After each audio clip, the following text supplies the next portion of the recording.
Hello, welcome back. Welcome if you're new here. Today we're in a different location actually.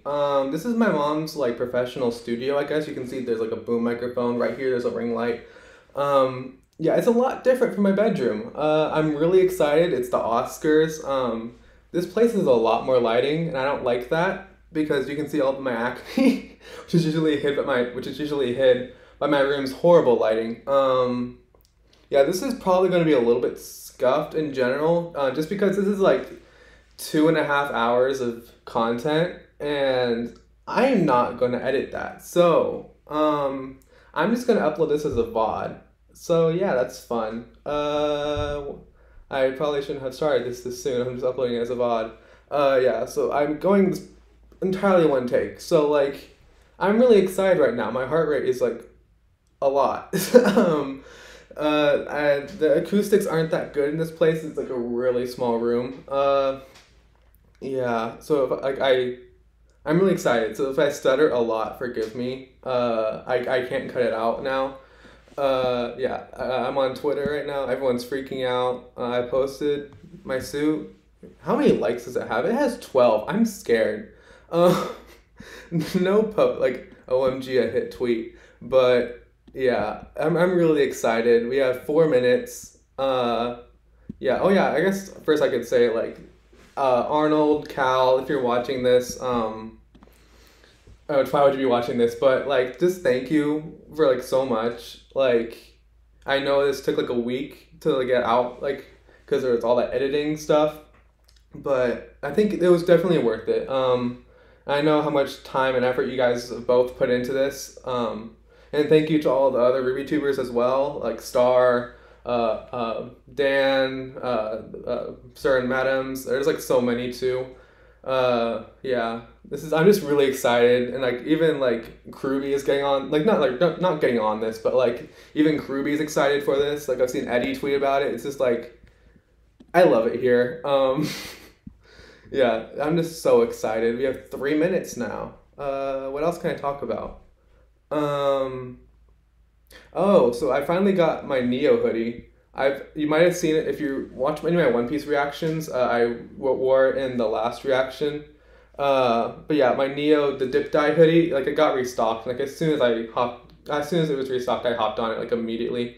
I've had that like in my I've had like the link to the hoodie like on like my bookmarks tab. I've been checking it like every now and then. Like it finally got restocked, so like I hopped on it. Like best $80 I've ever spent. Yeah, I used Cal's referral code, so thank you, Cal. Yeah. I did upload my voting to the Oscars. That one was kind of scuffed. But I still stand by most of my votes. I didn't go back and revote like a lot of people did. Because I just didn't want to kind of. In this other server I'm into, Truck Driving Billy, or Truck Driving Kid Billy, he's a really cool Ruby actor. He just got caught up. So if his channel I'll link below. I'll link a bunch of people's channels below. When I finally upload this. But we've been just going over like the categories and we're all like really hyped too. Yeah, Arnold tweeting, get in the live chat, the Oscars, it's about to start. My family thinks I'm really weird for dressing up in a suit, but it's like I have church stuff. Like my family is really religious, so like I have like so many suits, so it's like nothing big. Yeah, we have The reason I'm recording this here instead of my room is because we have family over, like or not family. We have people over, and it's like there's gonna be a lot of noise. So yeah, I'm just in my mom's studio in our backyard. My dad built a full-on shed for this. 1 minute left. Cool.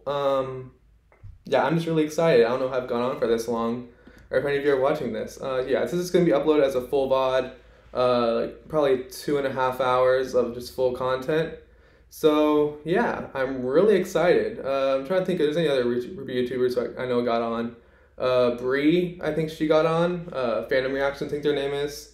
Um, who else? Yeah, there's lots of people. I'm just like, I love the Ruby community. It's like how like big of an event this is. Yeah, Judgmental Critter. Yeah, I've seen them in chat. I think they're on this too. There's just a lot of people, and like I'm like so happy. Like, Well, I should probably turn the display capture on. You guys would probably like that. Instead of just seeing my face. This, right? Yeah, there we go. Yeah, I'll be on. I can't full screen it yet because it's still on the Premiere. I'll be on the live chat on my phone. So yeah, who else I think of that's been on this? Salem's in chat. Yeah, it's 1:30 now. Oh yeah, we have this.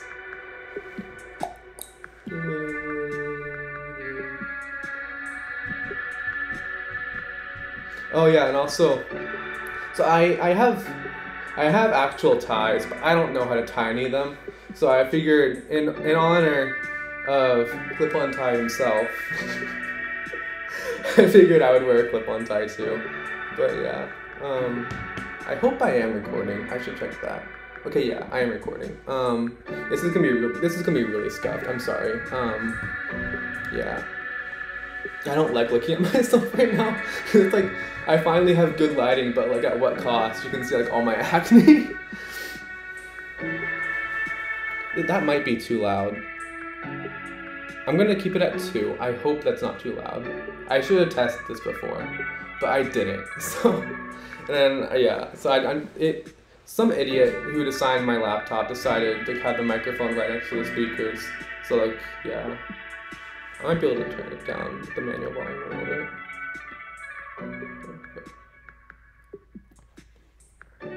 That might be good, I guess. 40 seconds. I hope Hunter gets on this a lot, or not like I hope Hunter gets on this somewhat. Yeah, because they're part of the community too, but they're not really like Cal's channel, you know. 20 seconds.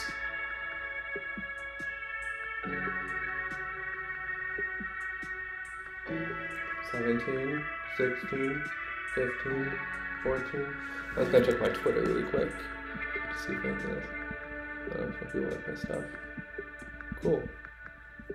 Keeping stuff. Yay! 3 seconds.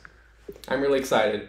I know you guys put a lot of effort in. Everybody, I'm Arnold, also known as Murder of Birds, and I'm joined by Colaxin, and we are here to present the Remnant's Power Couple. OZCARS, a Ruby Volume 8 award show. We are so happy to be with you all here tonight to celebrate Ruby's work. I'm happy too. We want to acknowledge everyone who has brought this volume to life bigger and better than ever before. For this year's Oscars, we have more categories than ever in order to show our appreciation to directors, writers, voice talent, animators, designers, editors, storyboarders. Yeah, there's so much that goes into Ruby. Like, it's underrated, I think. Artists, like so many different departments too. Even the musicians. We have a lot of surprises in store for this year, but I'll let you know 2 out of the 3 right away. This year we did a ranked voting system, so the yeah, that was actually helped a lot, I think. More fairly. We had over 10 nominees in some of the polls, but remember, we're only going to read out the top 5 nominees in alphabetical order. So if a character or piece or other item is missing, rest assured it was most likely on the poll. It just wasn't verbally re-announced in this video. We're also excited to reveal that we have many of our peers from the Ruby community joining. I know Cal's on this for sure. And I just want to say a couple other actors, probably Dan too. Or not, I said Cal, I meant Star. Better and probably the best Star for watching this, love you. From last year to this year.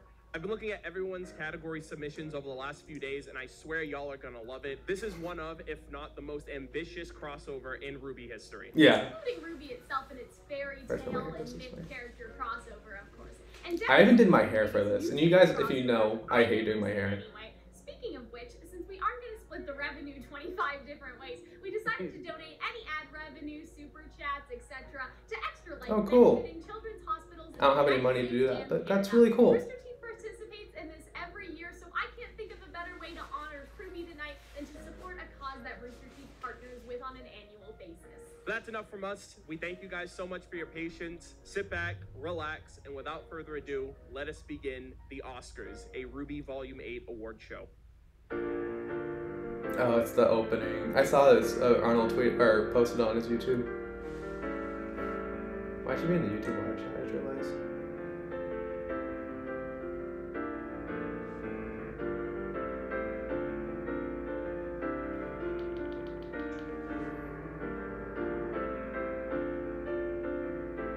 I'm pretty sure this is like a piano cover of all the different openings, I'm pretty sure.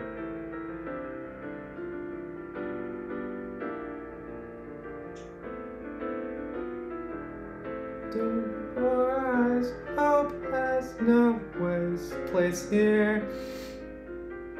What leads our way home is finally here. Try to avoid is already here. I apologize for my singing. The Oscars. I'm so excited. I'm like so excited.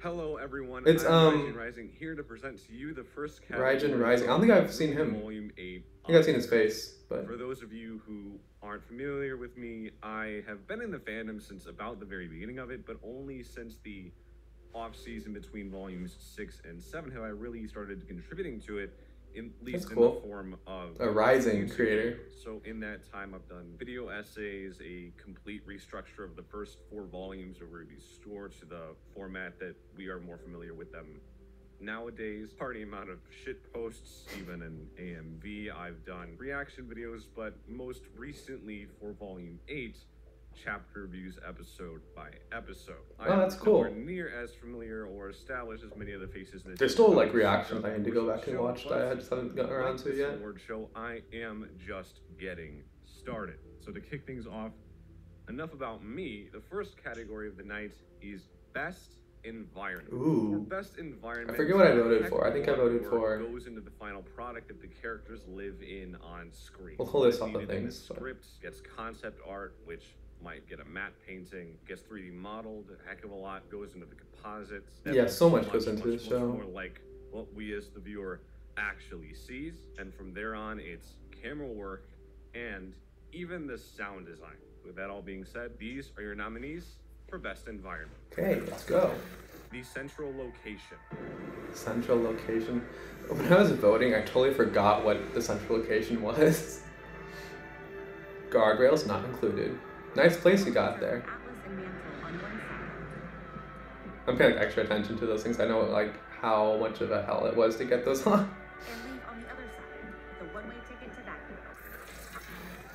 I love this like the electronic fading thing. Anime Beach episode confirmed. Now this looks really interesting. I'm really excited for volume 9. So they can basically take it any way they want. Monstra. This didn't happen in Pinocchio.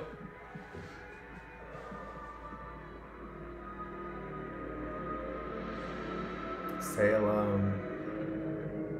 Monstra is really cool. I think I placed it 3rd in my voting. 3rd or 4th. I think I put inside the vault at like 2nd or 3rd, I think. The new volume 8 house. Whitley, yeah. May. He wants to harbor fugitives too. Our family has a reputation. That's what you're worried I love the cheering in the background, I just realized. I'm just saying that we've already lost all the house staff, and Mother locked herself in her room. The Winter Vault flower. The Winter Vault. I think I might have put this number 1 or number 2. I'm not sure. I placed it really high.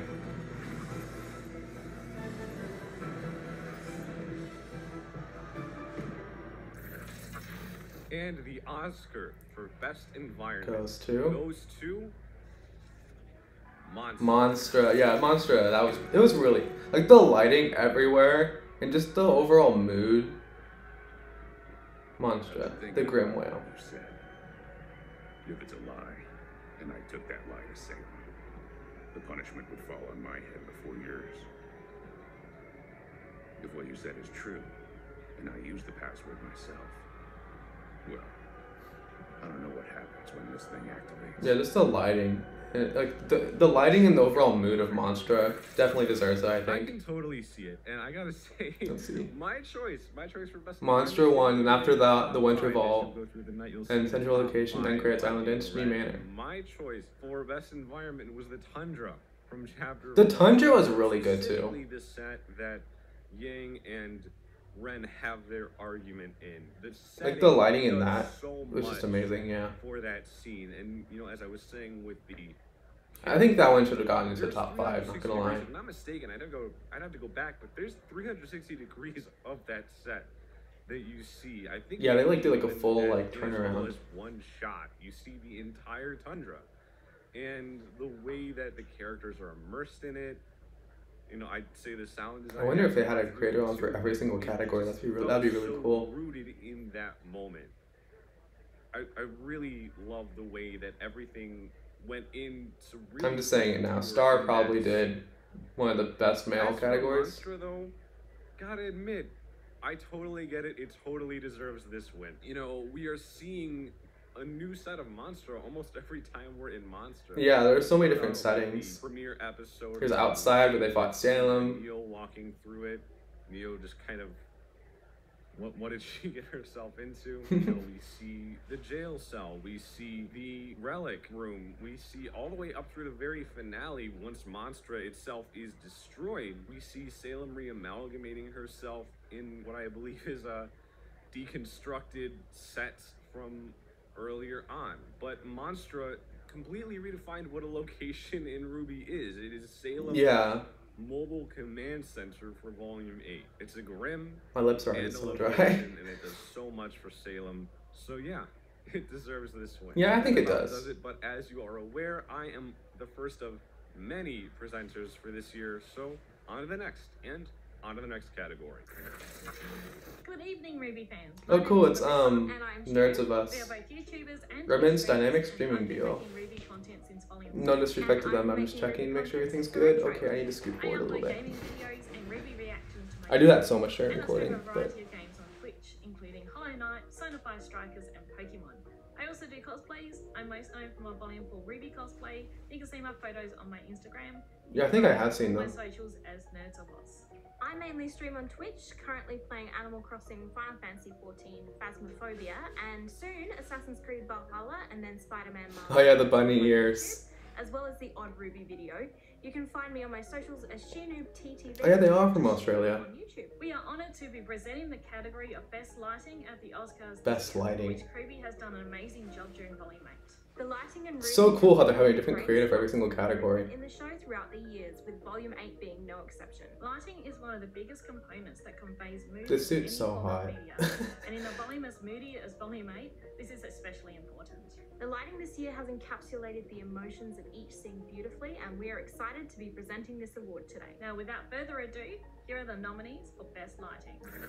Best lighting. Ironwood's Ultimatum. Yeah, the ultimatum. I think I might have put that It's one technology. top 3, I think. It's future. Murder as words. I'm a slut for lightning. Don't make light of this situation. But one individual still denies Atlas its salvation. The protector of Mantle. Nuke Aftermath. The nuke aftermath.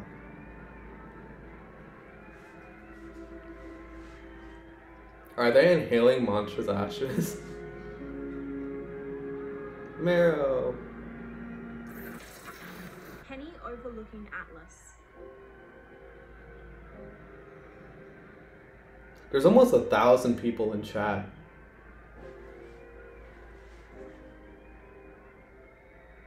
That scene hit me so hard when I was watching that episode. I think I voted this one for like my top 5 episodes. This one.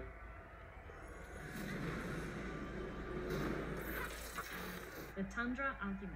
I hate to break it to you, but that's part of being a huntsman. Are you kidding? Yeah, the lighting was a big part of like why the scene was so good. Stop it. Were we not ready when we saved Haven? When we took down a Leviathan? We got the lamp to Atlas. John just wanted to watch the sunset. When we had to make real decisions, we got every single one wrong. I'm not going to pretend like we did everything perfectly. But if we'd done nothing, things would be even worse than they are now. How could they possibly be worse? We are stuck out here while Salem has the lamp and Oscar. We've got no plan, no army. I do feel like the Weiss's room. the and clips go on for a little the bit city wall stands too long. 'Cause, like I don't have anything to say really. Weiss's room and Storm. She really has a fireplace in her bedroom. I wish I had a fireplace in my bedroom. And our message went out. Do we just wait for someone to come? You see, it's like Not even the first week of June. I'm in a shed in my backyard in a suit. Like, I don't even know how hot it is outside. Let me just And check. the Oscar for best lighting goes to... Oh, it's 88. Aftermath. The Nuke Aftermath, really? I would have thought the Tundra would win. Congratulations to that scene. Oh, yeah, there also is this scene too. I forgot about that. Anyone respond? No. Well, she'll come back. In the interim, we need a plan. R.I.P. The Watts. plan hasn't changed. I'm going to rip the maiden power out of Penny Blondina because you're going to bring her to me. I think we can all agree that the nuke itself was quite an incredible visual element of this Nuke, volume. then Ironwood, and then Something we Tundra? haven't Wow. seen in Ruby before. Penny overlooking, And then all yeah, of Weissrum the kind of got. scenes following that in the aftermath, the lighting really helps to convey this post-apocalyptic atmosphere. Congratulations to Kruby and everyone who worked on lighting in Volume 8. Mm-hmm. A well-deserved win for this scene. And all-around congratulations to all of the nominees as well. Hi, my name is Erin. You may Oh, it's also know me Erin! as Puns of Damage. Puns of Damage. I was a Ruby reactor for volumes 4 through 8, and I started watching the show all the way back at the end of volume 1. Gotta love getting into a show right before the hiatus. I am a Twitch streamer. I like to stream RPG and story-heavy games. Yeah, I actually didn't really even hear about her Probably most known or hear about them until like after when they got hired as an animator. Like, that's huge. Like, congratulations, really. I'm known for cosplaying Pure Nikos because I am predictable. So, making a show is a very lengthy and collaborative process, and one of the overlooked aspects that can really give a show the extra push is the visual effects. Now, this season had no shortage of visual effects. I think the best visual effect, I forget if it qualified, but Monster dying, like, Osmond using the staff, or Oscar using the staff. With this in mind, the nominees for Best Visual Effects are Monster's Death. Yeah, like, just like the grim ashes, like, coming off. And Neo. So happy I have that hoodie. I thought about wearing it instead of the suit, but... Nora overcharging. Nora, wait! This was cool.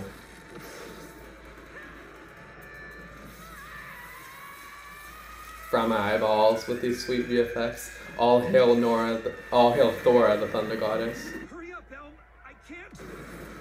Yeah, that explosion looked really good. The Nuke. The nuke, I think the nuke's definitely winning. Code Black, I repeat, Code Black. This was really confusing during the voting though. I think I should have clarified because I thought the nuke, because the nuke could have meant that, but it also could have meant the actual nuke, you know? The anime slash. Ruby is now an anime confirmed. Honestly, didn't like that much, not gonna lie. I felt it was a little bit too much, right? The Winter Maiden. The Winter Maiden? Really, Kruby?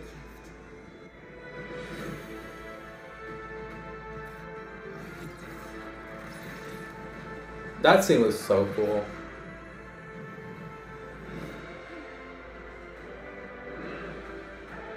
And like the music here too was just like, I'm kind of all over the place, I'm sorry, For but Best Visual Effect in Ruby Volume 8 goes to, The Nuke. of course. Like, are we surprised? This still gives me chills. I'm having chills right now.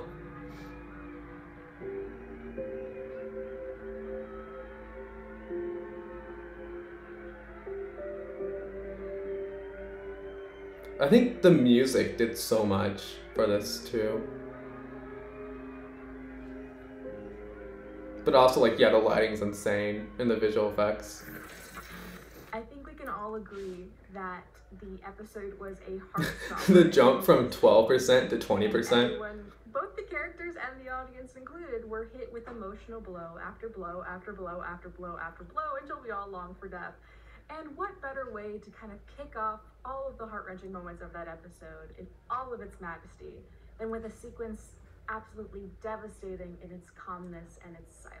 Congratulations to all of the nominees. It was really, really hard to pick between all of them. Keep licking my lips. My lips are just so dry.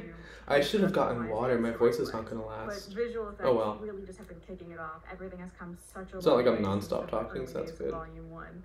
And I cannot wait for you guys to see where it goes in the future. Yeah, because they have the script. You. They got Taylor on this.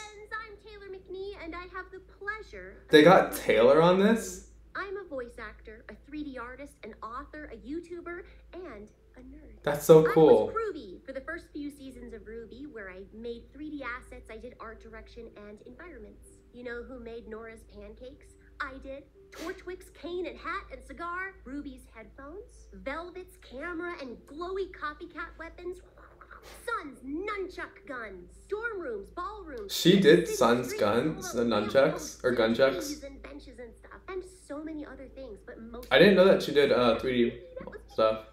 You can find me over at the Simply Feta channel, where I'm. Yeah, because she is kind of a Ruby YouTuber. Aquascapes and aquatic plants, and I really go. I need to watch more of her videos. Like, they're so cute. Find me over at the Tabby Tabaxi channel, where I dance, and I'm gonna be getting into my VR headset and rhythm games and streams and stuff. Arnold edited on the VR headset. Inviting me to present a category in the Ruby Volume 8 Oscars. Concept art is a critical part of this is kind of fitting for her, I guess, then. But it's what communicates the vision of the directors to the rest of the art team. It serves as a reference or a blueprint for artists to work with to create characters, environments, props, any digital asset. Everyone in chat just saying like Taylor, our queen. Cal said this was the biggest secret to keep from everyone. Like an animated series. These are the nominees for Best Concept Art. Best Concept Art. I forget which ones I voted for. Daddy Merlin. Stop staring at his ass. Pay your artist with money, not exposure. Also, yeah, I am kind of swearing. Not as much as I do in my head, but because I'm not in my room, so they can't hear me. But Salem has the best seat in the house. That concept art was really good. The mountain chase scene, that was really good too. I think my favorite one though was Ren hanging off of the Penny overlooking Amity. Off of the cliff or whatever.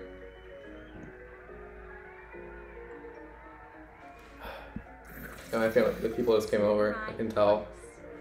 I need to turn on Do Not Disturb, but I don't know how to do that. Try not to get exposed. Oh, Do Not Disturb, there we go. Oscar for Best Concept Art. Best Concept Art goes to Mountain Chasing, probably. Penny overlooking Amity. Of course. Congratulations.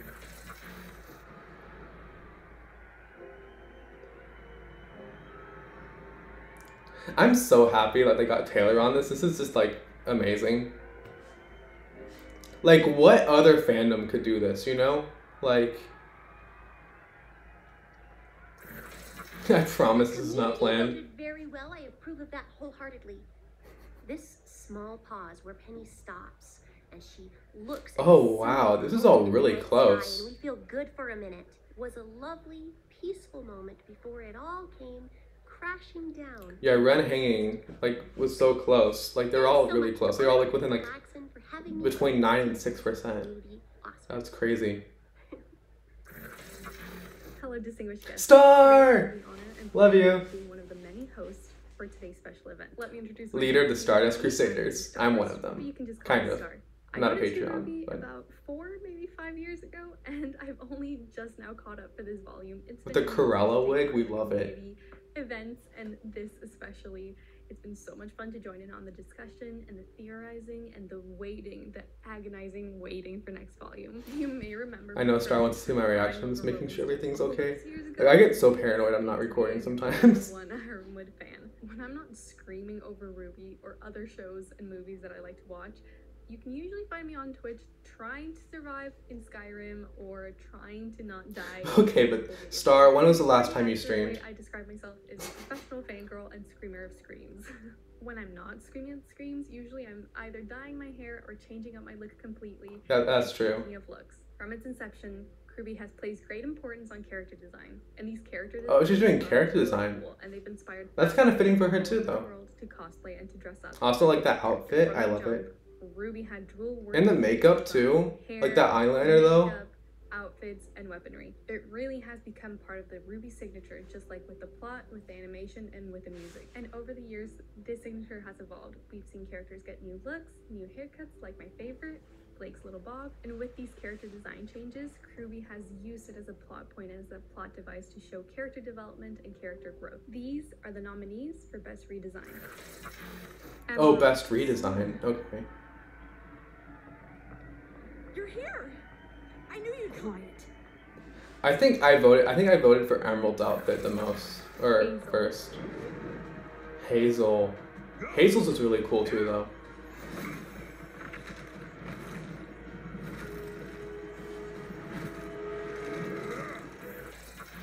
Mercury. Tons of damages in chat too. Just told you. I love it here. Those are Salem's Mercury's outfit was orders, kind of cool too, but it and was. I know better than to disobey Salem. But Look, even if what he said was true, you can't stop Salem. You told me yourself. Hazel tried. He failed, and he got in line. Nora Scars. Okay, Nora Scars though. I love. That was pretty awesome. It was pretty awesome, and I love how it was a permanent change too.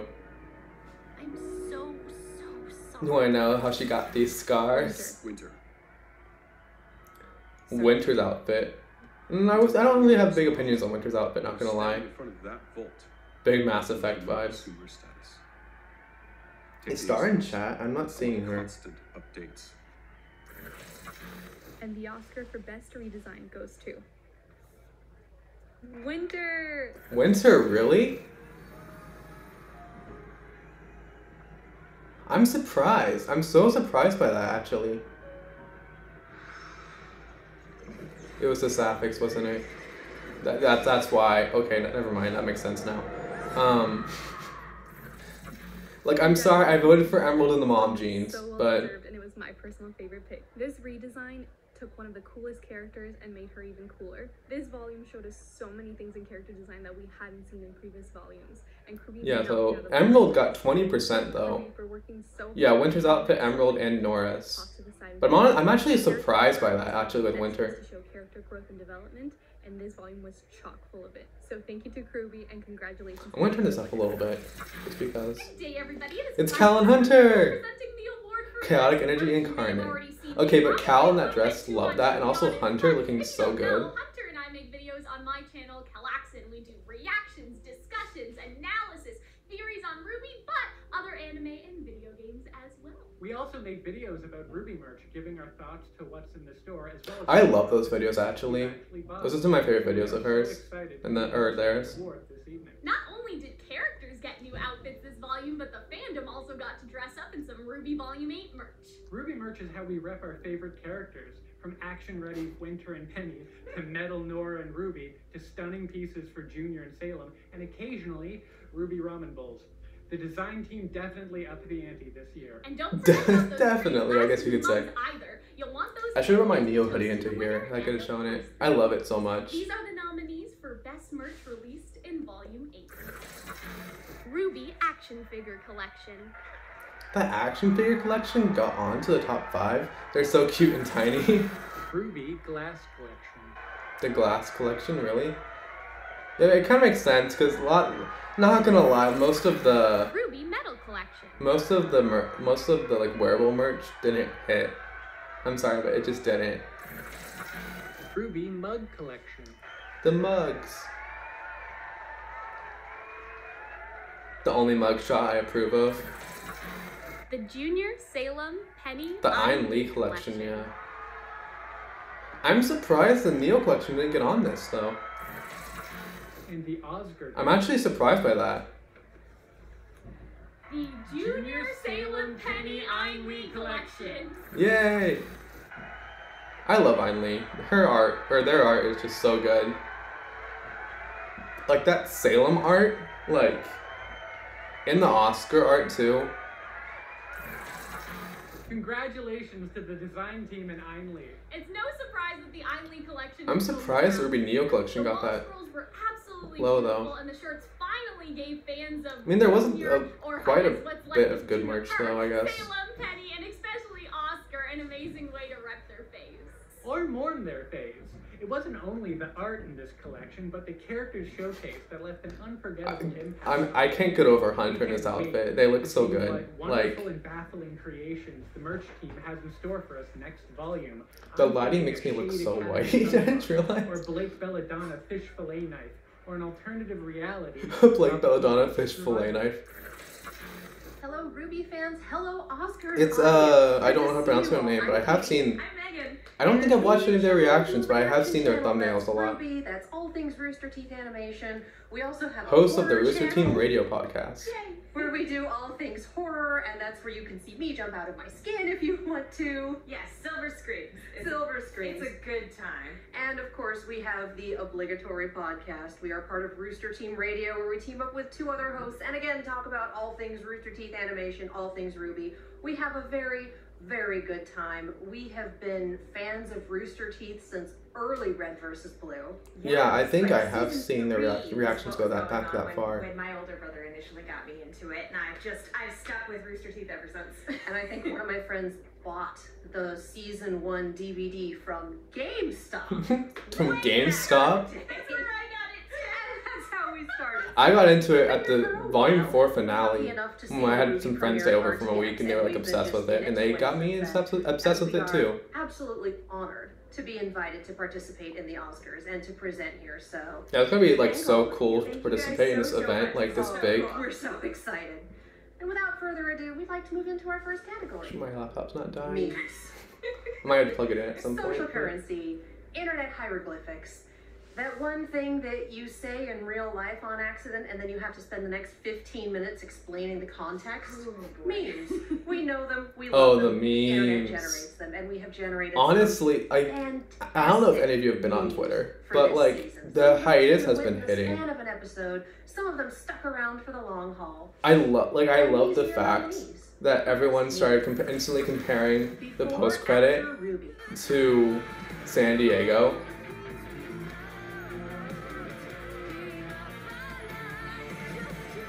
Oh yeah, they did add some more after the text. I didn't see that one. Number one dud.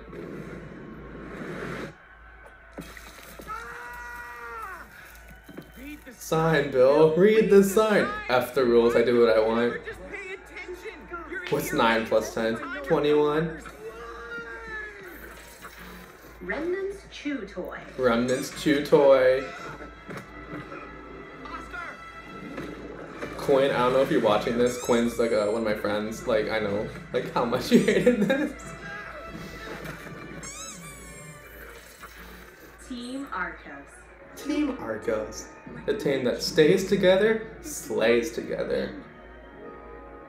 Trust me. This scene still hits so much.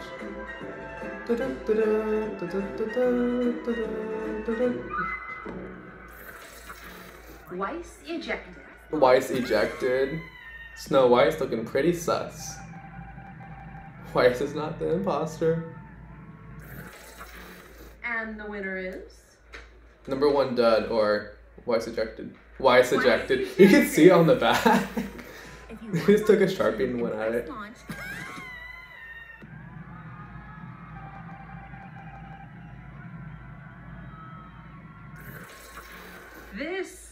I love this meme so 25%. Oh my god, 11 seconds of just laughing my face off. It's so... I laughed so hard at that, actually, though. Like, the thing about this meme is, like, it's exactly what... Like, it's the sort of thing where it's like, memes can only exist because of the culture and the time and place in which they're created. Yeah. A confluence effect. Exactly. And that's exactly what this particular meme is. And we loved the scene when we first saw it. Yeah. Laughed like crazy when we first saw it. And then Among Us has been the social game of the past year and a half, especially since we haven't been able to be social. So seeing them stitched together... I might have to watch some of the reactions. They seem pretty cool. Just chef kiss material. Absolutely. I'm just so behind on so many stuff. Congratulations, Weiss ejected. Well deserved. Sirs and Madams, what's Sirs and And Madams. Cheryl, hello. Thanks for letting us join you guys. Thank you, Murder Birds, for putting all this together for us. Indeed, welcome to the Oscars, you guys. We're super pumped to be here. Yeah, so just a little bit about Sirs and Madams. We do a lot of reactions to RWBY, obviously, and a few other things. We also do lots of gaming on Twitch and YouTube now. We've been friends for about 10 plus years. I've stopped counting after 7. So I lost like count. your family after 7. It's just, cut it off. But yeah, I think that's part of our dynamic for sure, is that we've all are longtime friends who met through music, through arts, through gaming. So I will admit, I'm sorry, Sirs and Madams, if you're watching this. That's how it goes. But when I first came across your channel, I thought you guys were all What poly. makes us unusual is we do covers. We are a bunch of crazy musicians, and so we've tried to put that to work for the community. So if you're interested in hearing some of our stuff, you can visit our channel and see what we've covered so far. And we've always got stuff in the pipeline, so hopefully we'll have some more stuff soon. They're a really cool channel. Good music is good music, no matter what type of media. And of course, they're doing Film, music ones. TV, even a web series like this. Absolutely. I know that I personally was introduced to RWBY through the music, even before the show. And I think that exceptional songwriting and exceptional performances are really what draws us in to this show so much. And these are the Yeah, the music is such a culture. Be strong and hit stuff.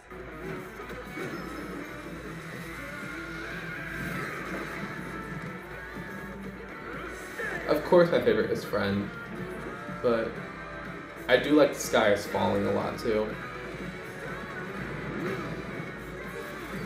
I am going to be doing a soundtrack reaction when it drops. For every life. I live in peace. Some heroes choose the wrong side. Sometimes it's worth it all to risk the fall. Fight for every life. Let's go. Friend.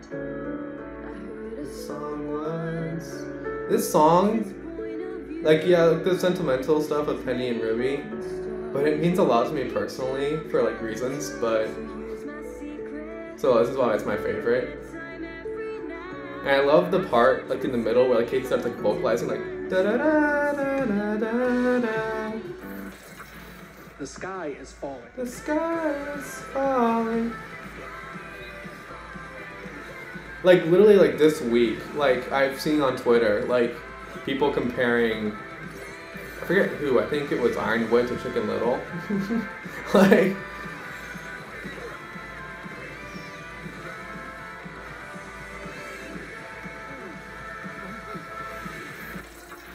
The truth. this looks like it's gonna be a really cool song when the full one drops.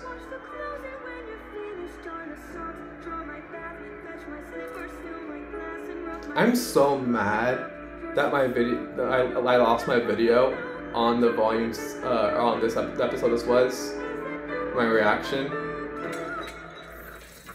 I'm so mad about that. That was my fault. Best song. Friend, of course. Always make you. This is the part I was talking about. Oh wait, no. I'm stupid. Sorry. To the day that you appear, call me friend, and answer a prayer, chance to share the world, to be a girl who finally felt alive. This is the part I was talking about. I love this. You'll miss you, Penny.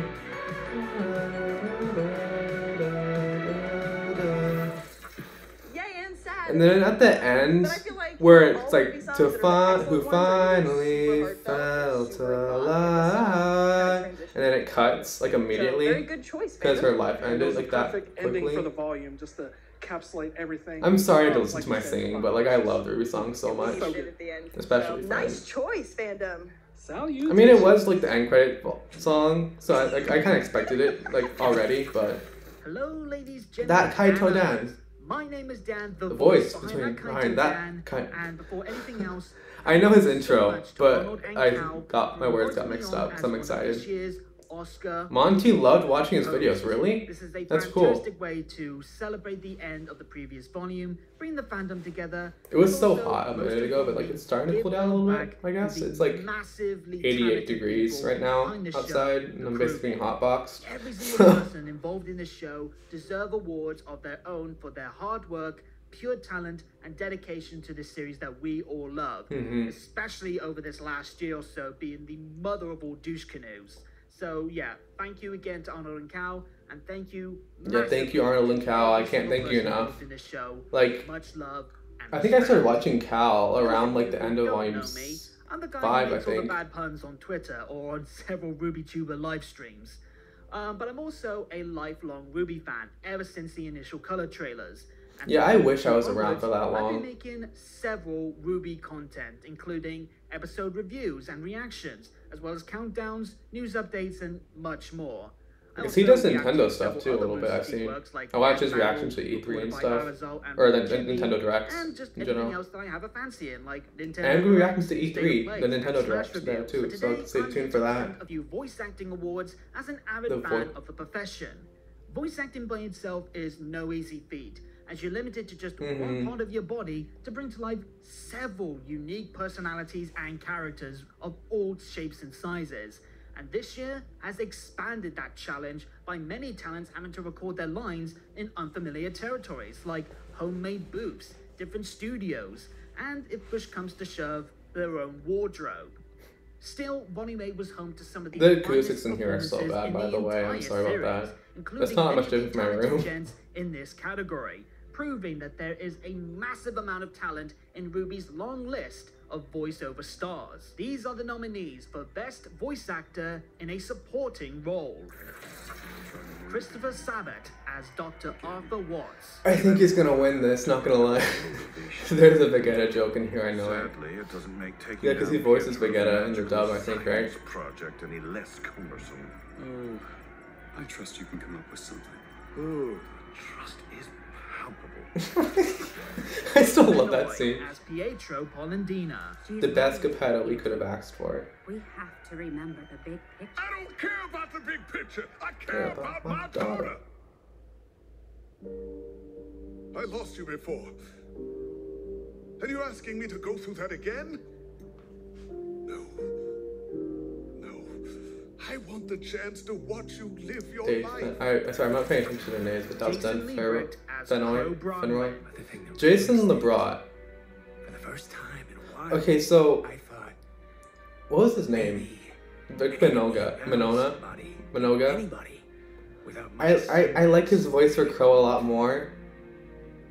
But also voiced the Hound, yeah. It just feels like a childish dream.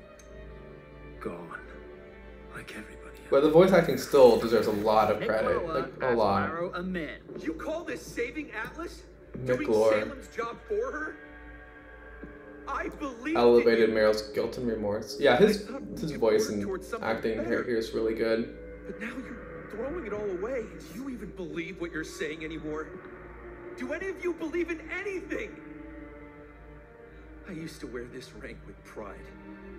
Now I see it The way he delivers this, a collar. like, immaculate. Shannon McCormick as Ozpin. I'd like to express again that this We is missed my hearing you after so long. not yours. Like 2 His whole grudge volumes. is with me. No, it'll be even worse. He's holding back with me. I can tell. I understand, I do. But you've done so much already. The least I can do is give you a break and try to get us out of here.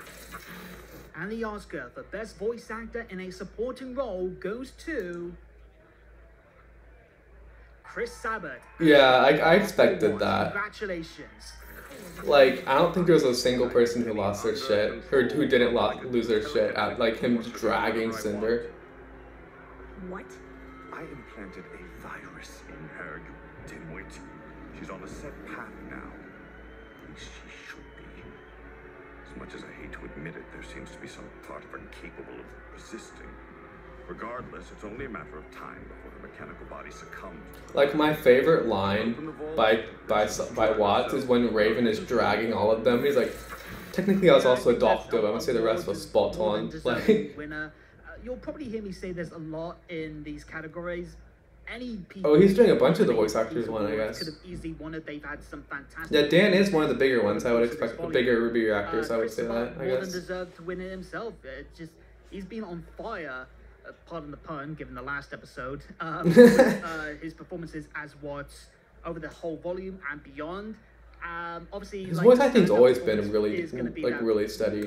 Chef's kiss of a roast against Cinder midway through the volume. Just a fantastic scene that really showed. Like when he's screaming, he's like, "All you've ever been is a bloody migraine." In that kind of. I'm so sorry about that. Voice of his.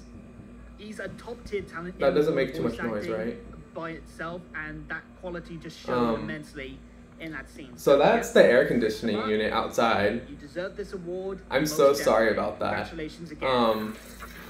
Next up, we have Best Voice Actress in a Supporting Role. I should have plugged the microphone in, but I really want to do The nominees that. in this category offered up plenty of noteworthy performances that showed quality acting can be found beyond the focus faces. That right there's a and professional main microphone, but I characters. didn't want to Further mess with enriching it because I don't know how it and works. oftentimes So stealing it altogether. Be it moments of raw passion that gripped our hearts, or brief supportive comments that lifted up our spirits before the next month. that thing is so loud. I'm so sorry, but there's something I can do about that. I guess I'll just turn this up a little bit then. Smallest of roles, I'll try to talk a little louder. Impacts. These are the nominees for Best Voice Actress in a Supporting Best Role. voice actress in a supporting role. Okay. As Harriet Bree. All the single ladies. All the single ladies. Don't run away from your feelings, Harry. Feelings don't. Daenerys Quinones. When you lose someone on your team, you replace them. Like Marrow replaced Tortuga and Winter replaced. I think I can make it quiet if I close this I window. know you don't always know what to do, but that's I can never figure out how stopped it you from works. doing something. I was like that as a girl, but time and a lot of No, I other can't. things Sorry about that then. Barbara Dunkelman as Yang. Barbara.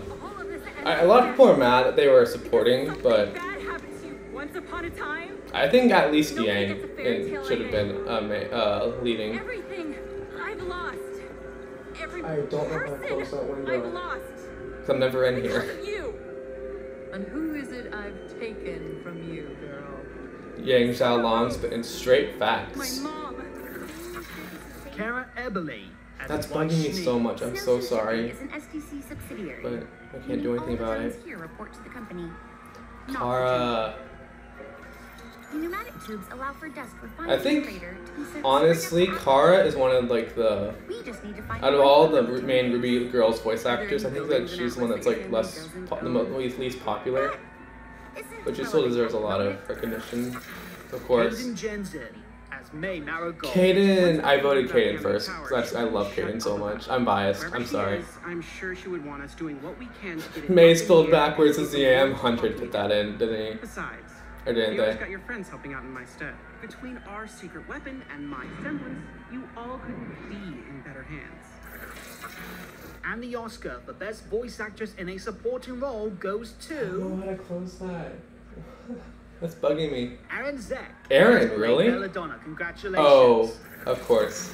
I The, know you don't always know what to the do. scream of Yang. That's never stopped you from doing something. I was like that That as was a a girl, girl, but time and a lot of it was other really nice things seeing took a toll on me. the like recordings of the Wasn't voice sure if that acting. kind of girl could actually There's one survive for in the Nora world. too.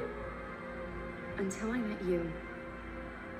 It was a little strange at first because you were younger, but I've always looked up to you, Ruby. And I still do.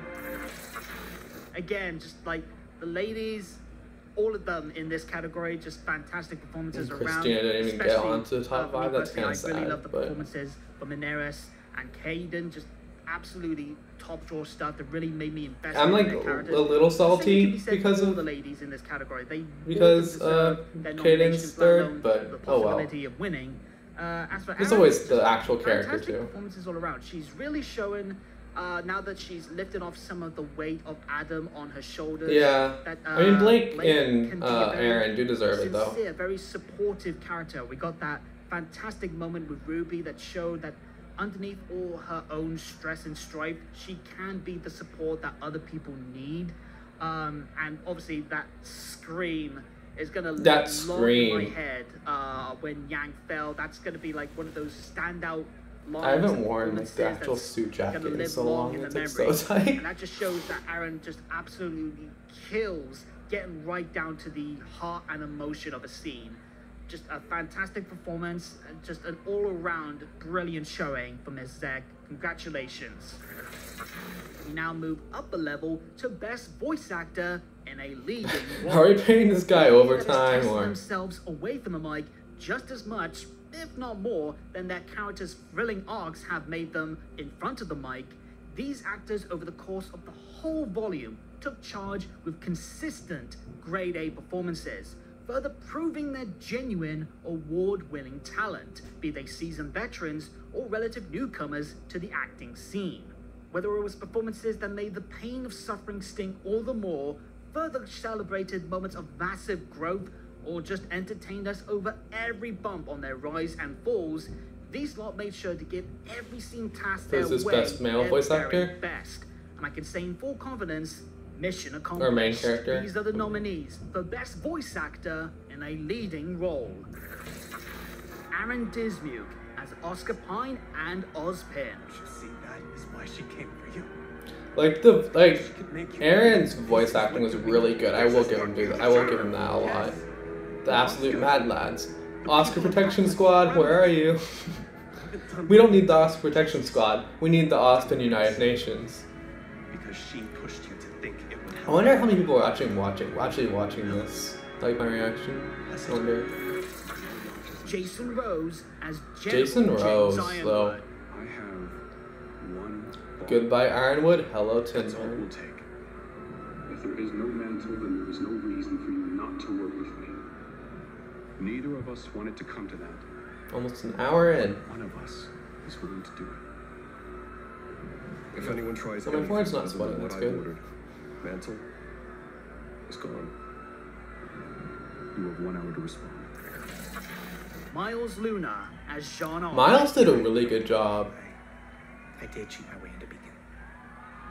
And I'm glad I had people around me to help me see that I was bigger than that mistake. You've got people around you too. You don't have to force yourself to be strong. The more you hide from what you're feeling, the more alone. Yay, it turned off. Okay, that's good. Neath Ohm as Neath Mai Ohm. Ren. And by keeping her from Chilling his inner angst like a badass. trapping the whole city for Salem. People are going to die. I think So what? We should just give Neath had a lot of good voice acting in this. I think I might have voted him first, I'm not sure. I don't know, but these aren't the kinds of decisions we should be making because we have no idea what we're doing. Okay, both of you, cut it out. I'm just saying what nobody else wants to. We're in way over our heads. Ruby is barely more than a kid. I'm just an orphan from the middle of nowhere. Ren, You cheated your way into Beacon. The way my jaw dropped at that line, though. Stop lying! Salem can't be killed. When she came for me, I killed her. Also voices the creatures of Grimm? Really? I didn't know that. She was gone was only a few hours. My glasses are so dirty. Herself back together. Oh, I should have cleaned them. When I couldn't lift my arms anymore, I she should have showed cleaned me them. that through her, I could have the vengeance I can still see. And the Oscar for Best Voice Goes Actor in a to- leading role goes to Jason Rose. Really? as General James Ironwood. I mean, yeah, I guess he does deserve it, though. Hello, Penny. Like, he does, like, the villain, like, dictator voice so where you well. are, and I'll have you picked up That's right a away. big, clear difference. My glasses, okay. Atlas needs you, Penny. Salem is here. She's not going anywhere until you change your mind about Mantle. There's still a chance for Remnant to... You're still worried about Mantle? Remnant is doomed, Ruby. Unless we leave, Salem will destroy Atlas, and with it, any hope humanity has left. We need to think about the future. If she makes it through her defenses, everything that follows will be on your hands. Yeah, I think Jason more than deserved this award. Yeah, he did though. All of these guys could have easily have gone into themselves. Oh wow, really? This is actually really close. I think he's really evolved. Miles, Neith, Aaron, and Jason all got around 20%. In this volume, he really got to throw himself into some very that's really interesting, but still entertaining emotions and tones, and he absolutely killed it. Same for William and Aaron and Miles. They just all did a fantastic job. But as for Jason, I mean, the guy has absolutely brought the character to life in a way that he has. Could. He didn't he cosplay Ironwood too? I think. I'm not sure. I think he did though. Versus fragile and paranoid. And this volume, we've seen the full gambit. We've seen him strong. We've seen him fearful. We've seen him paranoid. We've seen him. Wait, he did a pun? I'm gonna go back like 20 seconds. The guy has absolutely brought the character to life in a way that I think few others could. He, unfamiliar but still entertaining emotions and tones. I made a joke there, but I didn't catch it. I saw it in the chat. Expression and emotion. It's like I'm really respectful of. I was talking to her. I was talking over him. Over the years, and this volume has just been insane. One of my favorite performances from him is, I believe, in Ultimatum, where we got 2 different laughs from him over the course of like a few seconds, and he Jason just twisted enough with enough of a more like darker edge to it that it sounds so different, so you can tell that this is the point when Ironwood has well and truly gone off the deep end. They're trying to save Mantle. This has always been about Mantle, hasn't it? I need to make a call. Just a fantastic performance. Yeah, I see now that he deserved it, definitely. Absolutely. I mean, everyone deserved it. I mean, if I'm being honest, though. Good sir. And finally, for me, we have best. Someone call security. He won't leave.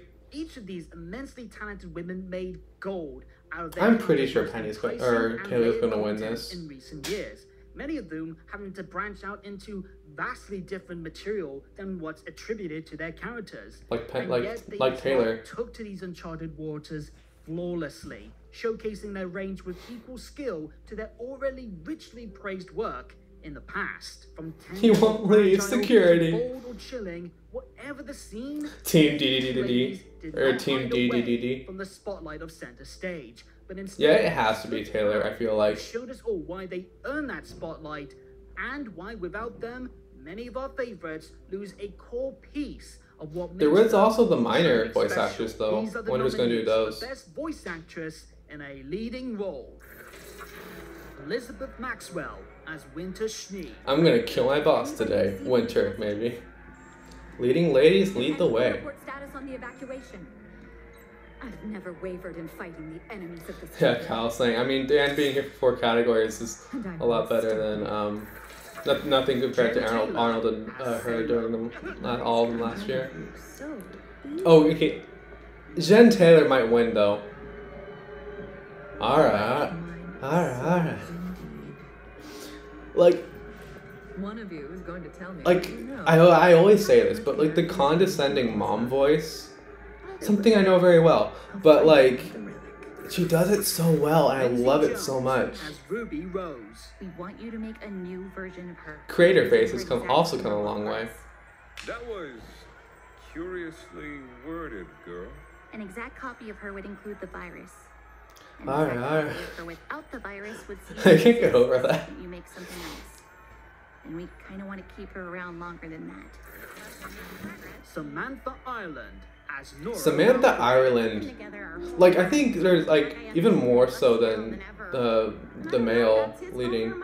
I think I don't actually know who I am. The female leading all excelled so much. He loves me, he loves me not. Taylor McNee as Penny Polendina. We'll cross the bridge, then go left, straight, right, Like, straight, left, up, right. I don't know if you've seen it, but the video of Nora, or of, I forgot her name, Nora's voice actor, saying the lines from her Friends Talk. Taylor McNee. I mean, are we surprised? Samantha Ireland, that's her name. Yeah. And after After the launch, I'll return to help. But like the video where it's like she's voice acting for Nora and Ren's like talk, like that broke me a little bit, honestly. To do some things we would rather not. Taylor, just a fantastic job. 22%. Is usually very strict on the one. And then Elizabeth Maxwell, really? Personality, but over. I'm surprised Jen Taylor got that low. In this volume especially, we've really seen the range of emotion in the character and in Taylor's performances. Again, any of the other ladies in these categories, Katie Newville? Who's that again? I think Taylor Who do they voice? absolutely I'm trying to think of the other leading. shot to the stars and shine bright with Oh, how well, well she's can't able remember. to explore Penny's want of being able to make her own Harriet? choices and all the desperation I'm not in her sure. voice.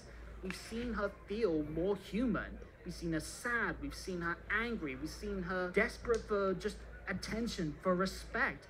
And just that one, like, tender moment where she's hugging Ruby and she asks, do hugs always feel this warm? At that moment, you really feel that... That broke Penny me. has finally gained And it herself broke me again of a 2 episodes humanity later. that she's desperately wanted. Yeah. But at the same time, when you look back, you do hear just how human she is, and Taylor just absolutely. Everyone in the comments is just saying, yes, Taylor, I knew it. Obviously, either that or like disappointed, surprised. No, Winter's Scream was the best. She is one of the most endearing. Lindsay did do a good job too.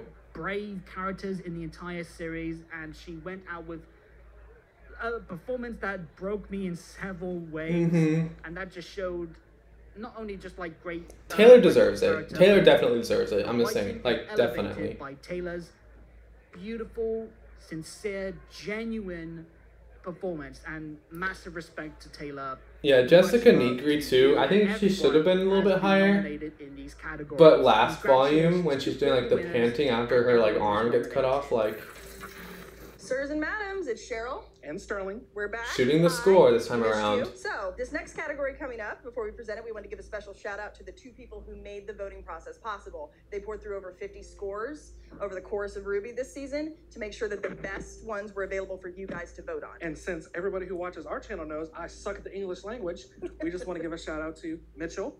And Sarah. So thank you guys very much for your contributions. We hope we do you justice in this category. When it comes to storytelling, one of the most important aspects of TVs and movies is the score. The score is one of the most important threads when you're weaving a tale. And without the character even saying anything, the music going on in Did the Taylor background say to make you something in laugh, chat? cry, or even tell you what's going on in the character's head as they're doing the scene. And sometimes a piece of music in RWBY specifically will make you remember an exact scene, an exact moment. Taylor said I'm crying. Journeys. Here are the nominees for Best Episode. Like the emotions right now. After the Fall. Not to be confused with the RWBY novel. Music to My Ears Part 2, Electric Boogaloo. I think the score for Penny Overlooking Atlas was one of the best. But this too, though. Like chills, though. Like chills.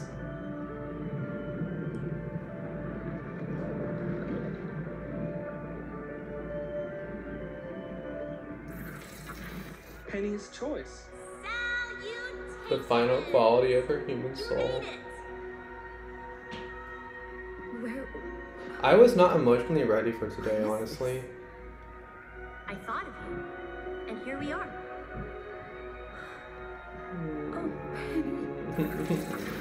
The Hound reveal. Damn, Salem, he's scary.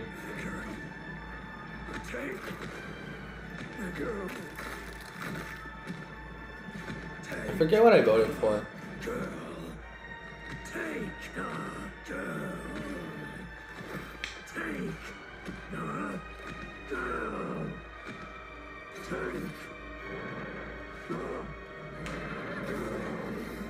The music there was really good too. Winter's Gift.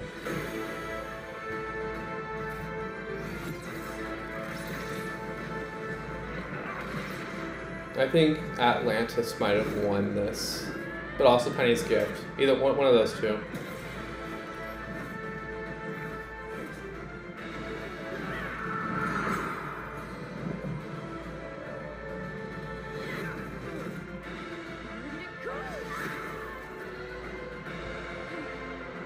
Okay, but the score here hits though.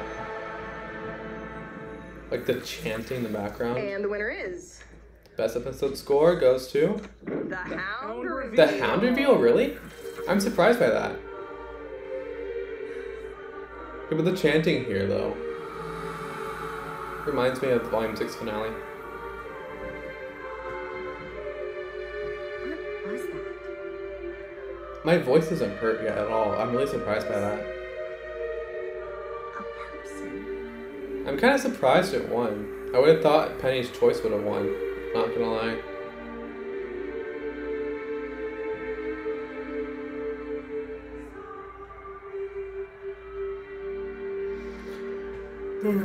So this music added so much to that scene, I think, because there was I'm just really there tired was right just now.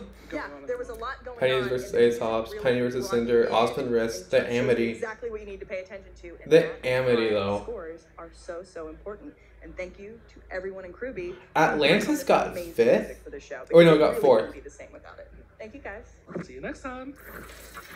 Hey everyone, I am Phoenix Knight. a fan of RWBY for over 6 years now, getting into it just after Volume 2. He just dropped his ships poll. In his head. I was really biased. 3 years ago, I Sea decided to Monkeys, put that to Guard good use and Dogs, started making Nolan, videos Scarlet. for each Like, episode as they were airing, starting to make my ideas into theory videos, branching into analyzing the different characters and semblances, the different interactions. I like how he does like the hand So much motions a so lot. that it's branched into creating my own original characters set in the world of RWBY and following their ongoing story on my YouTube channel, even going so far as to create a tournament based around the Vital Festival with all of the different characters in the RWBY series. The Phoenix Festival tournament, I remember that last year. That was really big. I didn't really participate though. Well, in their own tournament, something that will be decided through the ongoing original character contest that is currently going on my channel until the end of May. So if you're watching this, you might have a chance to get involved.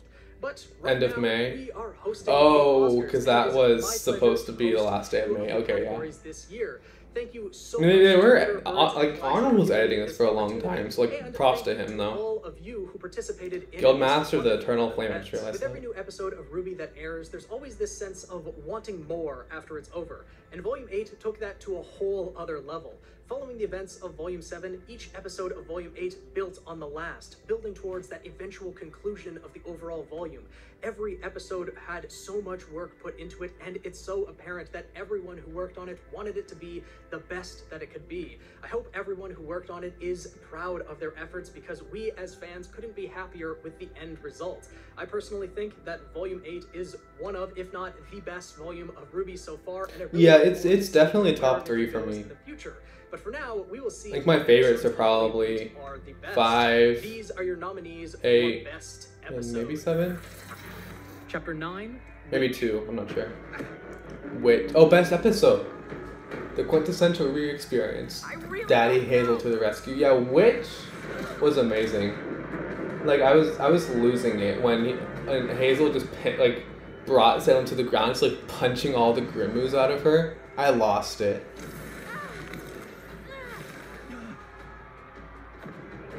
This thing I want to talk about if they end up showing Amity, but if not, I'll just talk about it like during, I guess. Chapter 10. Ultimatum, yeah. Operative Snee, let them go. Shut up, okay, please. I hate you, Harriet. I don't hate her, but like. Winter allowed them to go on board the creature to I always say this scene, And they Winter is probably reliving some trauma with Jocks. Like her second dad turned against her, like.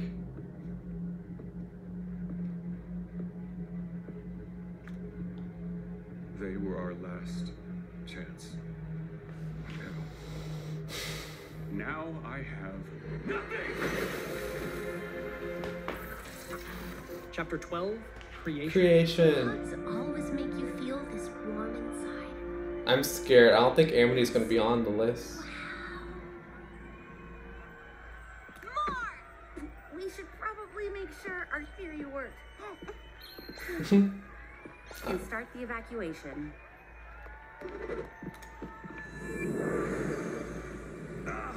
Free to create and... Oh, it's you guys again. We're not done with you yet. Fine.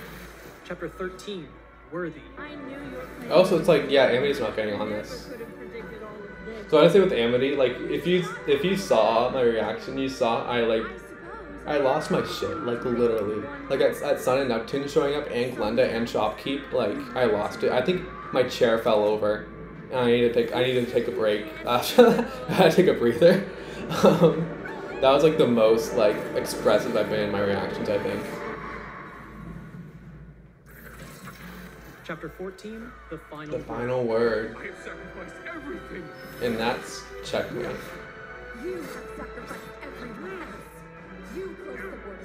You squeezed Mantle until it broke. And the Oscar for Best Who does it go to? Episode I'm honestly, goes I don't know who it will go to. Chapter 14, Of course, the final of course. word.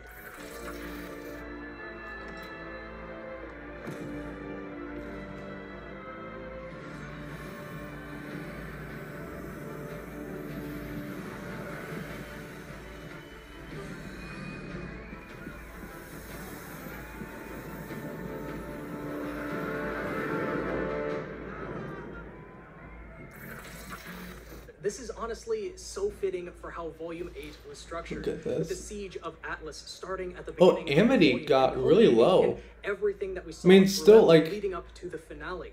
The hacking of like, Penny, forcing Team Ruby and everyone to get to Ultimatum, Dark, Risk, and Amity were all really similar in percentage-wise. as they could, and the episode itself had everyone on the edge of their seats. Who is going to fall? Who is going to survive the volume? And don't even get me started about the cliffhanger at the ending. You want to talk about leaving us off so we wanted more? We ended with Wonderland, not knowing the fates. This entire volume was mentally draining, not gonna lie. This episode should go down as one of the most iconic episodes in RWBY, and I'm really looking forward to seeing where this will take us in Volume 9.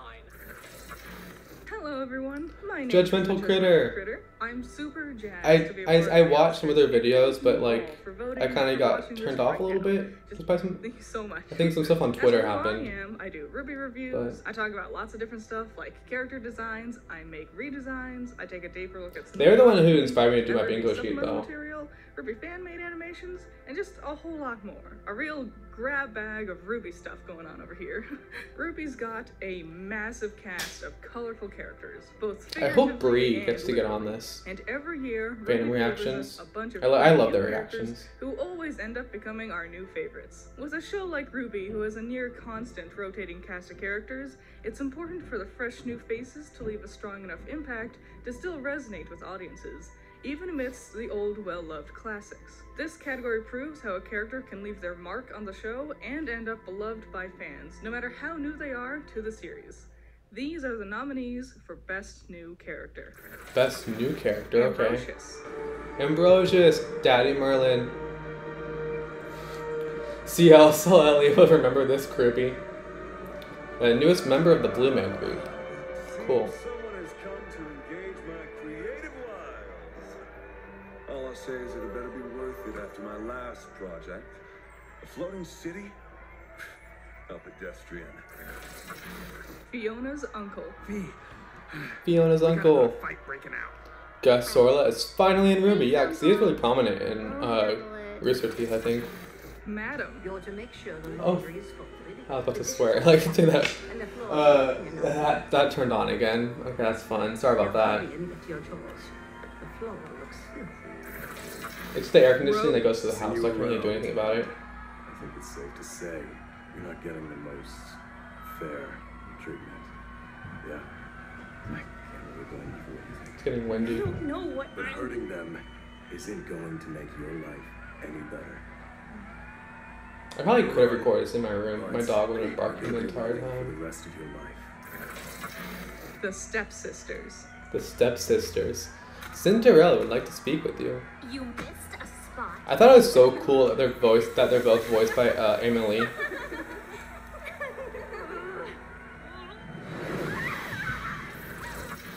And the Oscar for Best New Character goes to Holding that. Ambrosius. Ambrosius. Pigtails on her drawing. I suppose I could do a little. Ambrosius, aka Merlin But Dad. if I do that, how much of the old painting would be my work and how much would be her? I mean, he was the most prominent, I would say, out of all the new characters. And very dangerous. I don't know what the results are going to be. We don't have any other options. We believe in her. Then ready yourselves to witness my artistry. My stats on Discord for like literally at the end of the until my stats on Discord like literally since that he appeared to the end of Ruby when Penny until Penny died was like just buff of Daddy Merlin. More serious nature. From the way he rolls around, swinging his feet back and forth playfully, or how he eagerly zips around as he starts envisioning his next biggest creation. It's Ambrosius's little mannerisms that really elevated him. Yeah, definitely, I would say. Beyond. His design is like really striking and memorable, which is cool. Memorable, yeah. The similarities between him and Jin is a lot of fun to see. Mm-hmm. But I like how he still looks uniquely himself, even though he shares similar color palettes and like concepts with Jin. Ambrosius really does. They're still different enough, and it's really cool. Really awesome. And it helps that his voice actor did just an amazing job. You can tell everyone who worked on Ambrosius had fun with him.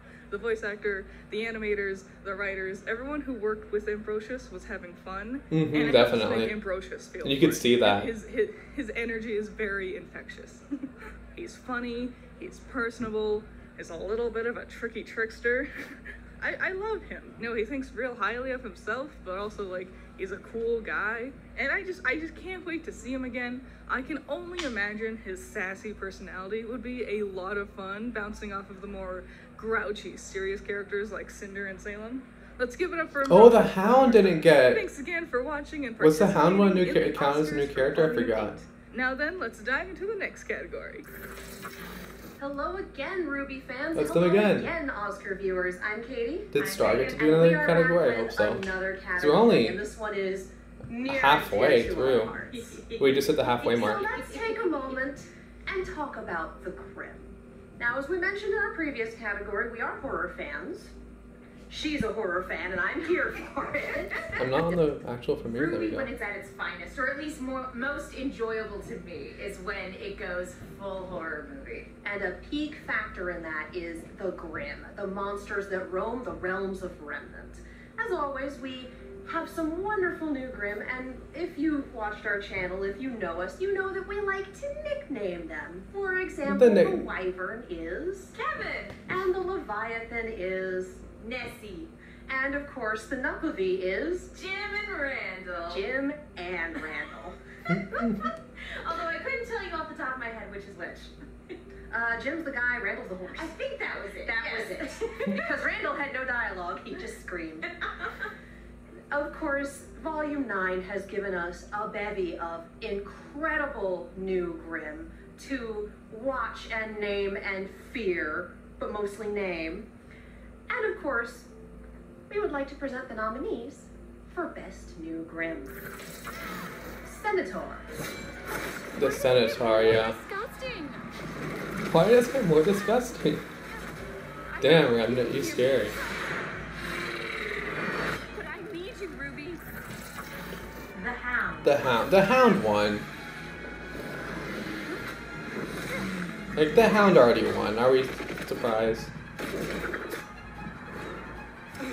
The Fox Faunus, the Fox Faunus and the Hound Grimm. I just realized that. Fox in the Hound. Hey, it turned off again. It's probably going on again now. The Ravagers. Yeah, they were in after the fall. So I think they're in before the dawn more though, I think.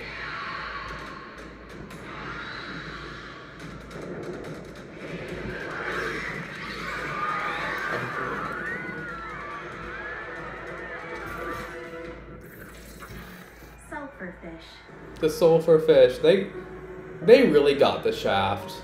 They really did.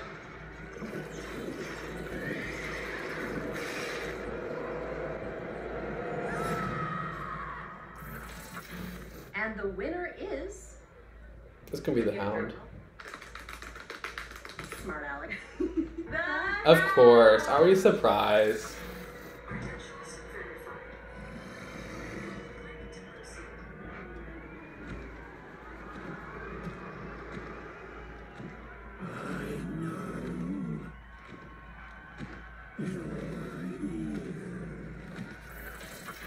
We love the Hound so much.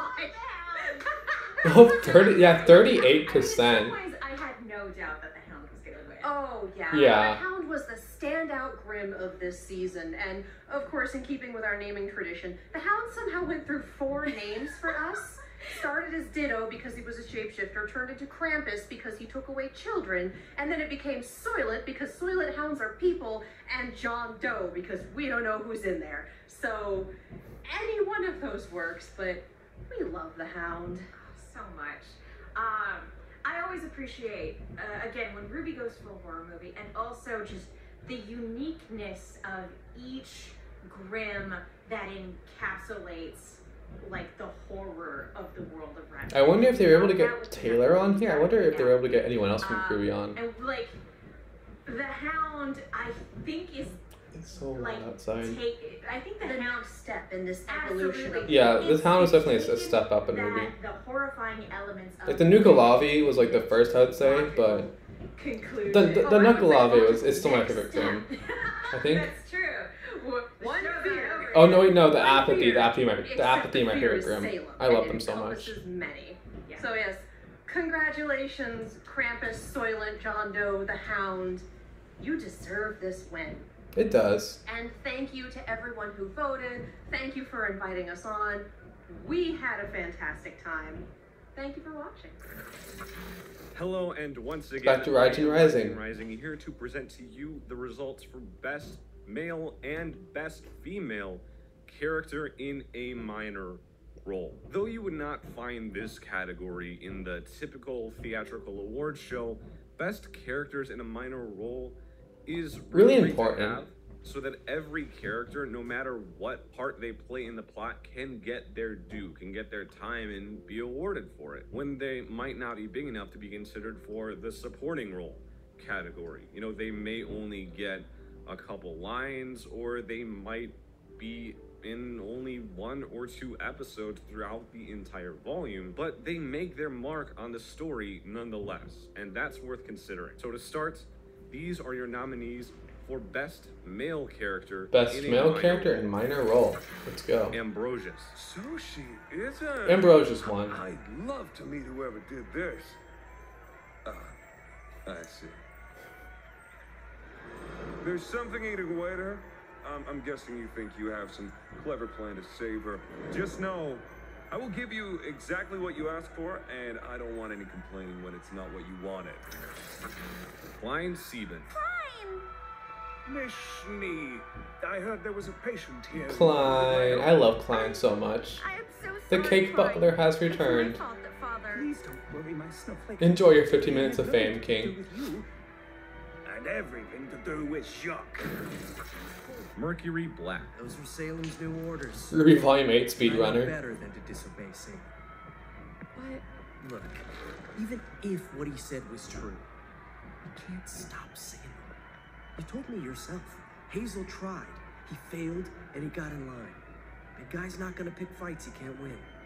Neither should we. Rhodes. Rhodes. And you want to be like us. You want to be a huntress. And we've got about 7 years. For what? To train you for the huntsman exam. Tyrion Callows. Tyrion. So devoted to someone so incompetent. Well, the good doctor and I were advancing the will of our goddess to swim. I want to say actually either Tyrion or Klein won. You were merely atoning for past failure. Falco is going to be so much fun with him, yeah. And the Oscar for Best Male Character I actually don't know who's going to win this. Goes to Ambrosius. Oh, yeah. Well, everything appears to be in order. Merlin Daddy. Quite thorough. Disappointingly so. So, it's done. Yeah. People are saying Mercury was robbed, Whitley was robbed. And one last point. Wait, was Whitley a minor character? Central location of yours. If so, he was so robbed then. Fall. So robbed. Okay, and with that dire warning. The first scandal. As Oz said, he is quite the character. And okay, honestly, Whitley wasn't a minor character, okay. We have the staff holding Atlas up, so every clearly, vote matters. If the spirit in the staff is necessary to be seen, Of course, we Jocks need a is good number enough 8. reason. We need to be Or putting Jocks is an last. entire kingdom's I meant to say lives at risk I said 8 because use his it. And I think that percentage was ultimately 6.8. it came out very well. And his My voice brain acting loves is the short great. circuit. The animation is great. I love the animation that happens for the different relic spirits because they're floating and they have so many different particle effects and visual Yeah, Whitley's effects. supporting. Why is everyone saying The animation that he got happens robbed? with them on top of already, being different from a character who's rooted by gravity. Who voted for Jacques? They're just so expressive. for Jacques characters. dead last. So it's always great to see them. And of course, for the rest of the nominees, it was great to be able to see Klein again, Mercury and Tyrion. I have the sense that with Mercury and Tyrion, their scenes in Volume 8, or rather, their one scene at the end of, I believe, Chapter 7, that is going to be so important when we get to the Vacuo arc, whatever that is, that it's going to be so important to really remind ourselves that this is where their character arcs come from. This is where Tyrion is at, this is where Mercury is at, because I feel like we're going to need to call back to this scene. But that's all I have about really to say for the male characters in a minor role. So now, these are your nominees for Best Female Character in a minor role. Elm Ader. Elm. Getting to the root of the problem. Because you're our friend! And we won't let you go through with this! Fiona Time. No, Crimson. I need Fiona. you and your team over in Sector 11. My headcanon is that all the Happy Huntresses are Polly. And like I that's my headcanon, and like I love it so much. Also, I love Fiona's semblance. Like it's so cool. Like that. Jin. I am looking respectfully.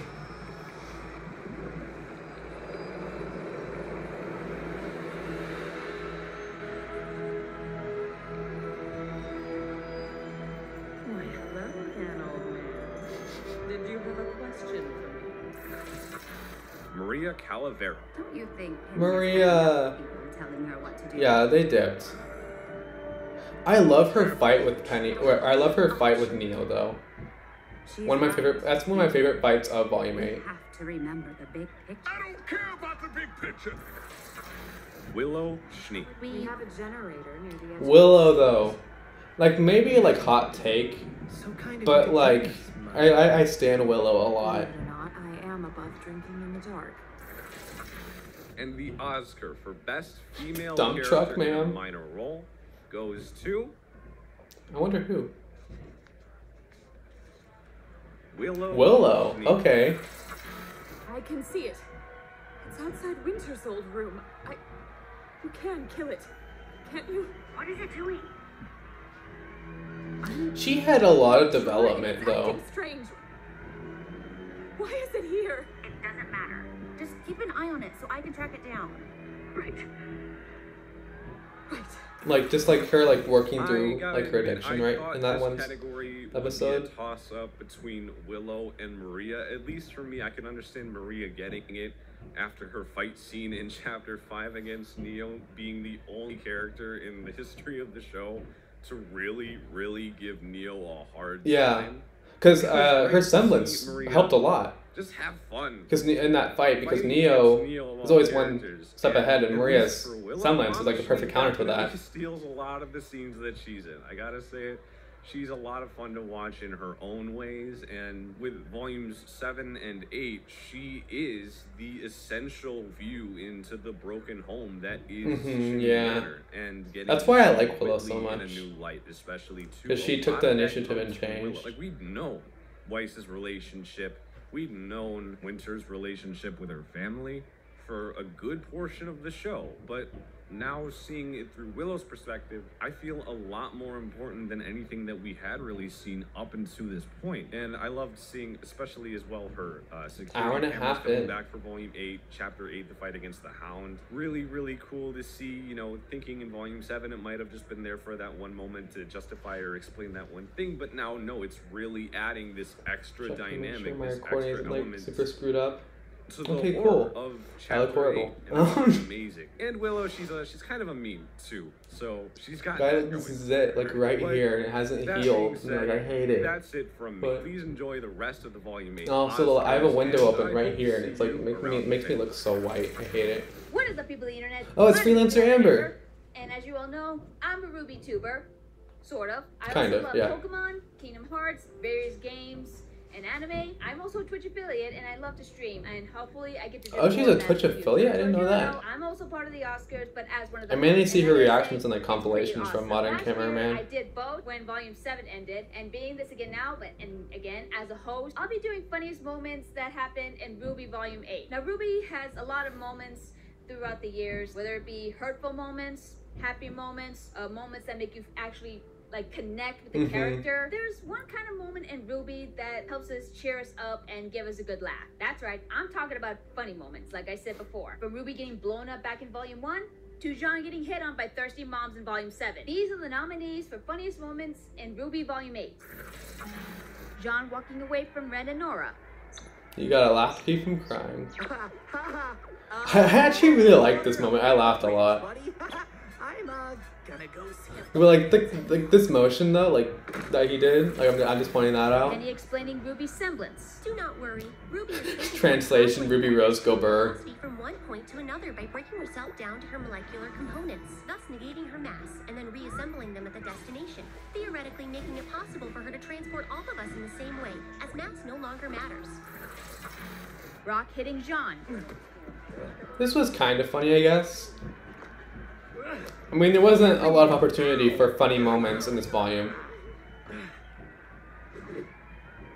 I'm gonna need your attention. Weiss gets vented. So how do we use this thing? There's probably one. It should be simple. If you Like line this- up in the tube and press launch. The scream I let out in my reaction, like. And the Oscars for funniest moment in Ruby Volume 8 goes to... Weiss gets vented. Of course, yeah. That was so funny though. That was a once-in-a-lifetime experience. And I can see why. I, and I'm sure many of you, absolutely lost it when Nora just happened to hit Oh, the Jean one walking away got button, all the while 19%. Weiss was trying to explain how these shoots work. Thank you to everyone who voted for this year's Oscars. I'm surprised Rocket and Jean Thank got you that to high. Ruby for But keeping Weiss this vented show though. going. Honestly, I've been a fan of Ruby since the beginning. I was originally a Red vs. Blue fan back in high school, and then when I first saw Ruby, I immediately like became such a huge fan of it, as you can see from like my Yeah, I feel like when you first get into Ruby, it's like either you casually partake in it, or you go, I am going to be emotionally invested in this for the rest of my life. Like no in between. Screenwriters, everyone is awesome, and I can't wait to see more of this in the future. And for the Ruby community, it's just such a fun thing to be a part of, and I hope you all enjoy this. I realized I didn't mention it at all. I recorded a reaction to Neon Conbini, but it's not unblocked yet. AKA Jeremy Noir Productions. I'm so excited to It's be here with Jeremy. everyone for the 2021 Oscars. It's one of the for few Volume 8. Ruby tubers who follow me on I've been a Twitter, fan which of is Ruby cool. ever since the end of Volume 2, and I can't wait to see. Yeah, he's what really they active in do the with fandom. it. Now, my channel doesn't exactly have much Ruby content at the moment. Yeah, it doesn't. But Cal and Arnold keep inviting me back for these things, so I'm sure I'll make. Yeah, some he's content really cool on Twitter. sometime. Like Jeremy, if you're watching this, like That the fans you're really love chill. most, Like and I love you. arguably even the people that work on the show love most, is the characters and how they interact with one another. Whether it be a familial relationship, a platonic friendship that's as strong as any type of familial blood, or even a romantic relationship for you shippers out there. And so, let's bring attention to that. The contestants for Best Relationship Development for Ruby Volume 8 are Emerald and Hazel. Emerald and Hazel had a really cool relationship. Keep thinking someone's watching me outside.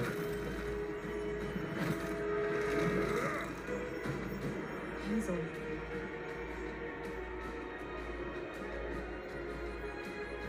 Go. Penny and Winter. Penny and Winter. 2 volumes of role reversal. Like, literally though. Gone. I won't be gone. I'll be part of you.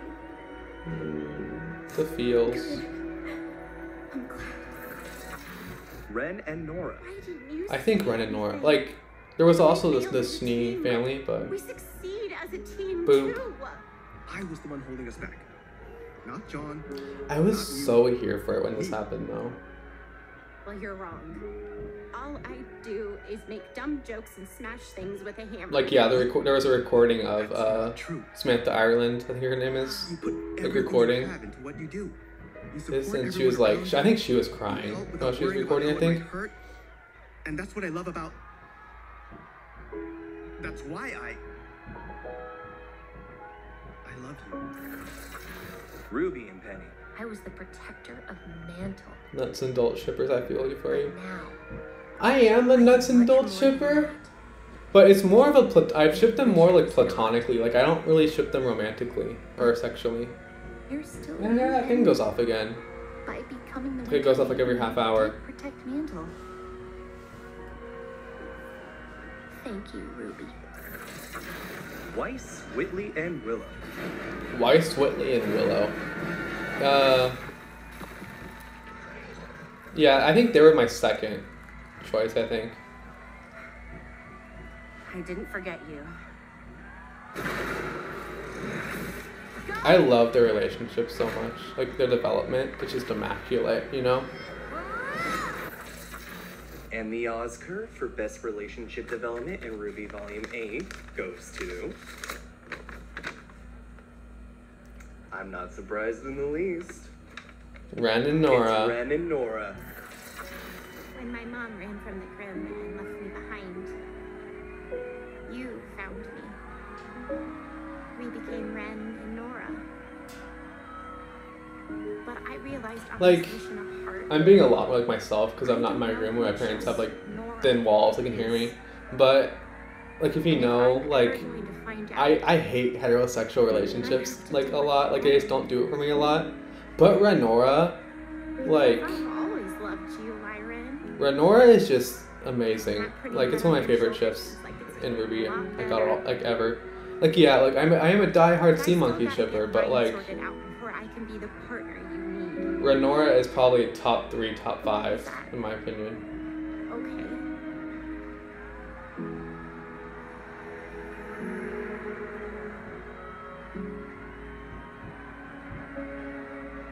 It's definitely okay. I'm also being a lot more like myself because I know who's gonna be watching this. Like, usually I have to I figured Ren and Nora monitor what I win. say For me, for a they lot of definitely reasons, were one of but the best relationships like who's gonna like outcomes no one I to know is come gonna out of sit Ruby that Volume 8. I would get in It's trouble very, with very would sit media, through at least 2.5 in my hours of opinion, content to see of a an award show, romance you know. that actually But comes out and says that these two people need to figure out who they each are as a person before they can get I into a loved the romantic healthy relationship relationship and force development. It was just so anything that nice. could become something toxic. Yeah, and it's the just something Snee that speaks to me family very was personally, and second, I'm as they definitely should. glad that everyone on Ruby decided to go that route. All I can say is, wow, this is amazing. Thank you again, Arnold, Cal, and everyone else for giving me this opportunity on the Oscars. And if anyone from Ruby is watching, I'm probably fanboying on the inside because of that, but like, I'm just Same. excited to be a part of the Ruby community. I'm glad I could be a part Like of I this know project. I'm So, I mean yeah. I don't think I Have a nice I think evening, I have like guys. a little bit over 200 subscribers. One of the best things but about watching an ongoing series like is seeing how different I viewpoints still like may to be go as involved in the towards community as I eventual can. conclusions, only for those conclusions to end up being something completely Like I'm a consumer unexpected. first. And Like Volume 8 had plenty of those, seeing different things hinted throughout the volume, building towards an eventual reveal. And when it came time for that reveal to happen, it ended up being something much larger than what was I expected. thought it was hilarious Or just on something that the blindsided us shocking completely. romance As slash someone who makes reveal different theory how videos on Watts and betraying off Iron Ruby, was it one of the absolute options. Like pleasure oh to yeah, no watch shit. everything unfold throughout the volume. These are your nominees for the best twists and reveals in Volume 8. Cinder betrays Neo and Watts.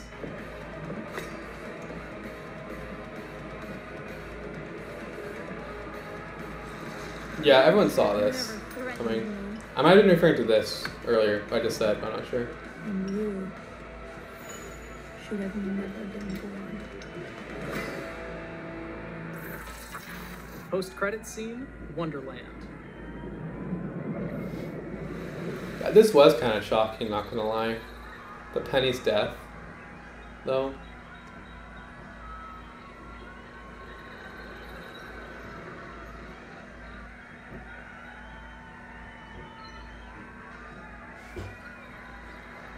Surprised I'm not sweating.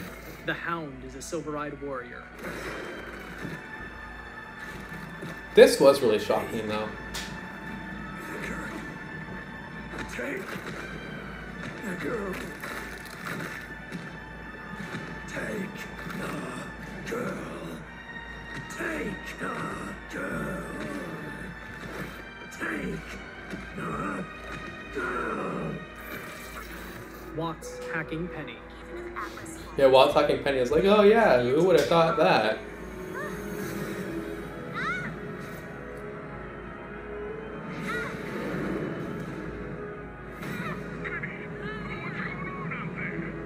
I do not know. I have to go. The vault. No. Dad.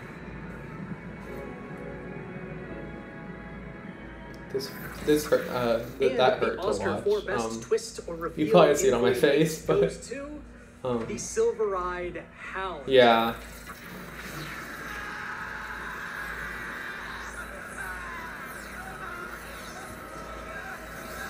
Interesting. Arnold chose this for that. Honestly, that no scene for that. surprise on this one, as it was probably the largest reveal in Volume 8, and the amount of theories and speculation in the RWBY community is a testament The to theories that. were For the first half like of insane. Volume 8, Like, it once was the like Hound was the Hound is revealed, summer. that It's it was a talking Grimm, and the amount that it was hyped up, being an experiment that Salem had worked on. It was really Speculation hyped up. of I if feel the like Hound they was Summer Rose, or if they it was carry it going to out be on the their character on significant to our that. main I feel like protagonists. All of the different theories and ideas surrounding it culminated to the eventual reveal that the Hound was a silver-eyed warrior.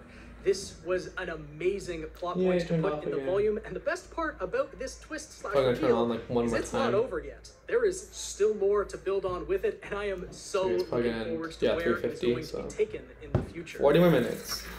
All right, welcome Hey, everyone. it's to a Summon to Summon Sanity. I'm Caleb. I'm Jacob. And They we're dress up brothers. too. We have a semi-healthy obsession for stories. That's semi-healthy, yeah. YouTubers. We love just getting into the emotion, the exploration of humanity, some passionate discussion, rambling, ranting. My laptop's so hot right now. Memories surrounding those stories. That's just what we live for. It is our My jam. But we do recording it in again. titles. Some- Yeah, we're good. some I don't give like us looking at myself right fidelity. now. First, is, of course, we are dramatic narrators. Indeed, and I am a notorious trivia master. Yes, and one of us, I'm not going to say who, is a published author. Battle lines, check it out. Also, we are professional anime shillers of the highest quality. Same though. So I will, of course, take this moment and platform to shill Vinland Saga. Go watch it. It's a coming-of-age story. I haven't watched Vinland Saga. I've heard really good things, but it's not that high up on my priority. Yes, go watch it on Amazon. And we are hosting the Best Tearjerker category. Yeah, over the years, RWBY has hit us with some of the most painful cliffhangers, backstories, and deaths, and red-headed suffering. Yeah. Oh, okay. But Volume 4, just shouting out here. What about the training video that Pyrrha left for Jean? Like that's such I can a tell simple bit in episode the guy on the 2, right but is just it like, or the guy on the destroys left is just like, let's every finish single this time. up. Can we just Don't get give a shout sidetracked. out to literally any time that home plays. I cannot listen to that song without crying. Yeah, that will do it. That'll do it. These are the nominees for Best Tearjerker. Hazel's death. All in favor of Ruby Chibi Hazel, say aye. Aye. Do it. Penny's death won though, already.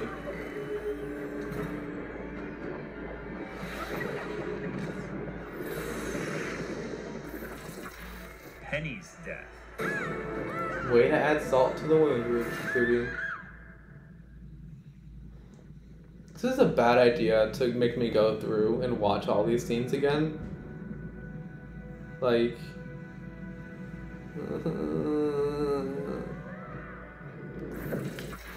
Ruby and Yang's summer talk. You know what that means then. I wouldn't worry about that. That's what happened to Mom. The way Yang just starts breaking down here, though. When I saw its eyes, I knew. Salem used to kill people with silver eyes, like Maria. but she's always wanted me alive.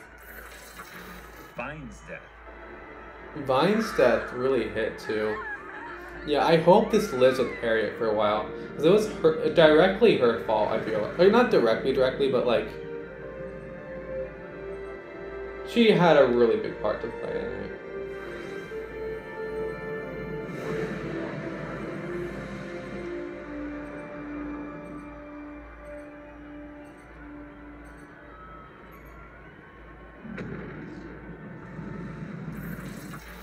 Yang fall.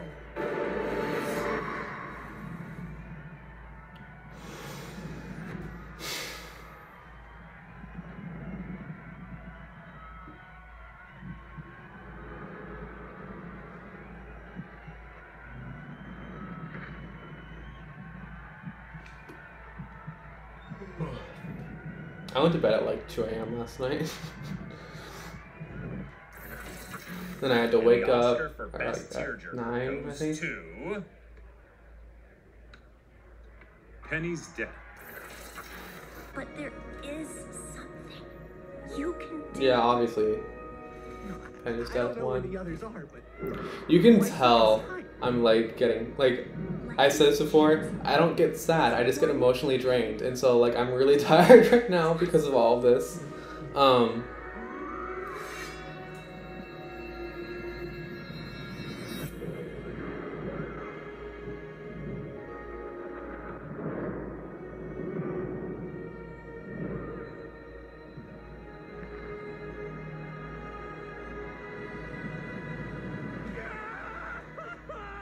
Just John's like miles there, like. all right, yeah, well, makes sense. Well, Yeah, 25, 20, kind of oh yeah, Of the 30%. 5 options that were there, I really only would put Yang's and Ruby's Summer Talk as being like up there meta-wise as like one of the contenders there, because I mean, Penny's death, No contest in my mind. No contest, yeah, no contest. Like, yes, we got another redhead dying tragically, and Jean Thanks, was... Rooster Teeth. But Thank what you, can Rooster say? Teeth. Jean's I love you. involvement was a bit more extreme this time than last time. At least he got to be there. Yes, Caleb, he got to be there. And it wasn't just because he didn't block an arrow, but no, this time it's because he actually killed her. Oh my god. Oh boy. Yeah. Yeah, I'm sure the trauma Love will stack that. up on him. No, not at all. Oh my god. Oh, I just realized my And as camera far is as like where really things go lopsided. into volume, There's like something under my camera. Hold on. he's going to Don't be make that shake without too his much. crew. There's like a you know, wire under in it. the Oops. void Hold place on. with the island and all that, so me that's going to fix be its that. own thing. There we go. Ugh. Well, yeah. Thank you for inviting us to the Oscars. How long have we been going And on sorry for? dropping the An yellow hour and letter 52 all over the minutes. place. Wow. But I mean, you know, it's like Golden Child lost in the void. Sounds very familiar. Yeah. Yes, just a little. Just a little. Yeah. Just a little. Hi everybody, my name is Tanner, better known as Blizzik, and I'm going to be presenting the award for Best Monologue. I don't think I've seen him before at all. Writer, and I'm Blizzik. making video essays on the writing in all sorts of media, mostly anime and a lot of Oh, that's movies, cool. but I do talk about video games and movies whenever it strikes my fancy. I have a really big review of Volume 8 coming up on the horizon, and some even more fun stuff planned for after that. But for now, I am What's gonna win? really excited to be a part of this totally awesome celebration of Ruby Volume 8. When it comes to fancy schmancy wordsmithery, Ruby characters nice are suit. a mixed bag. Sometimes they're a little too lost in each other's eyes to do much besides bumble through their words, but other times they unleash a monologue so perfect you can tell that they've been practicing in the bathroom mirror for weeks. These speeches give these characters an opportunity to externalize their complicated If Watts world, loses, we riot. advocate for their personal Easy win for ideologies, Watts. and they get to be as That or dramatic Ren. as Yeah, Ren really did have a... These are the nominees for Best Monologue. Ironwood's ultimatum speech. I have always promised to defend. If I kill thousands, will you work with me? Technology. I have a friend who... I tried getting into Ruby like a couple years ago. They didn't want to get into Ruby. But then now they saw Ironwood and they went, oh. Yeah, they simmed for Ironwood. And after this episode dropped, I was like, here's your husbando threatening to genocide. I'm going to give you a choice. You can bring yourself to Atlas Academy and do your duty. Help me save as much of Atlas as I can. and Mantle will be left to fend for itself. Whisper sweet nothings into my ear. May's speech to Team Ruby. May's speech was really good too, You though. just don't get it. This is not a situation where I everyone stand wins. May and Caden Now so you all much. can come with me to help in Mantle, or I can drop you off near the front lines if you still want to help Atlas. Your uncle and Robin can't save us. We have to choose. So choose. Ozpin's apology. I was recently reminded of an old fairy tale. A young girl flees the consequences of a choice to a magical place. But having never learned from her initial failure, she only succeeds in spreading it. I failed all of you. That wasn't me wiping off the tears with my eyes really irritated right now.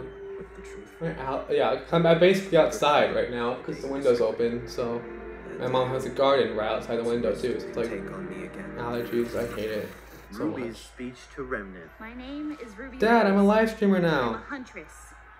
And if we've done everything right, then Like, I lost it during this. It was just like Terra and Saffron, like, and then Ilya, then Sun and Neptune, then Glenda, and then like and Shopkeep, and then like when it ended with Ty, with like the Ty stuff hurt. It hurt. Glenda, love her. They might even be able to help organize a way to fight back. Remember back when we thought those two people in the bar, like on the bar photo, was like important? I like how when she pressed it, they went away. Do you need some ointment for that burn? What you do, isn't it?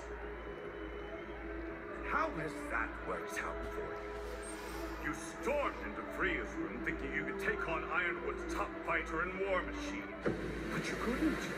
And that machine became the Winter Maiden. Oh, and let's not forget your Love it is like that. Oh. Get all your enemies in one place so you'd have a shot at revenge. If only someone could have warned you against such a miserable idea. Oh, wait. I did. And the Oscar for Best Monologue goes to Watts' speech. Are we surprised? Like, I think he deserves it though. He really deserves it. You lost it when all you had to do was your job. You think you're entitled to everything just because you suffered, but suffering isn't enough. This speech means kind of a lot to me personally, but migraine is a bloody migraine. All right, I was gunning for that one, so I'm very glad that the community By 10%, yeah. Yeah, there was a lot of great monologues this volume, but I don't think you can compete Hi, with it's so someone who irritated, knows I'm he's sorry. right and just has nothing to lose. Not to mention Chris Daddy Sabat's Watts amazing. in the chat. But also, I think it's just really And the satisfying chat's just to hear exploding. the sorts of things that the fandom has been saying about Cinder for years, finally vocalized by a character in the show. Mhm. So that was a really satisfying element of it too. I want to thank all of you for your votes. I want to thank Murder of Birds and Klaxon for having me at this wonderful community event. And of course, I want to thank Kruby for giving us another wonderful, wonderful volume. I am very excited to be a part of this, and I'm very excited to see you all again in Volume 9. Mhm. Ta-ta. See you then. Hi, I'm Rigga. This isn't you. Oh, it's you, alright. Oh, one sec. Hold on. I don't think I've seen any of his videos though. Sorry.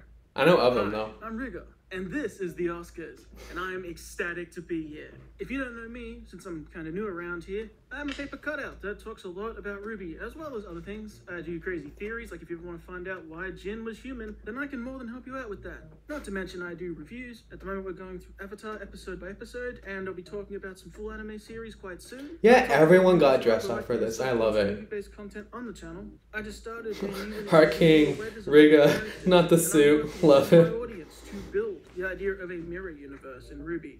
And not to mention my big one, my Ruby Runs project, where we run through the plot of Ruby in what-if scenarios. We are currently several episodes deep into what. Oh, I shouldn't have looked at it, but I look at the description of all the YouTubers. I'm going to subscribe to him right now. But Zhao Long and Sunny get to go on this too. That's cool. When Ruby first started, it was sold to many on the fight scenes alone. The choreography, as well as the I love Sunny so enemies much. to find a reason to watch it all and help get people on board with the show to start.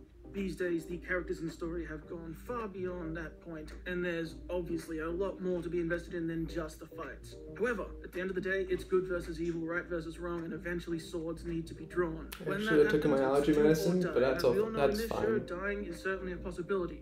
So, while it's no longer the main selling point of the series, it's still central to the outcomes of the story and the survival of our characters.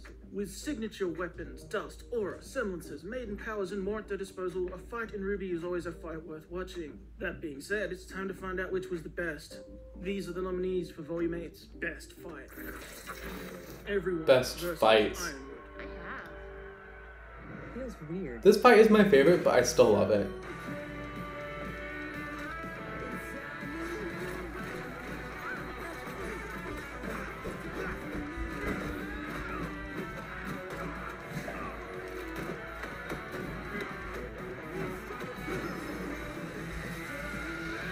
We only have 20 minutes left of this. It's gone 2 hours already. Wow.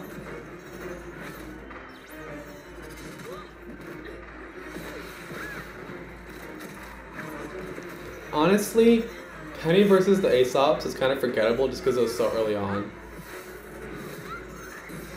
But it's still really good. Like the choreography is one of the best, I think, though. Salem versus Hazel. Hazel versus Salem.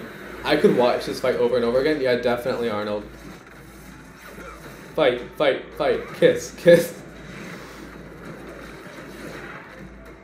Like this scene, I was screaming. I was losing it.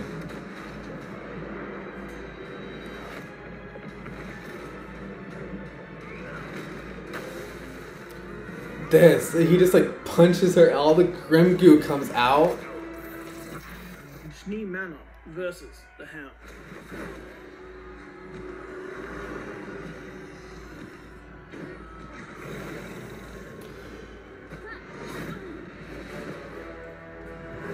Yeah, my social battery is really like exhausted already. Just a grim.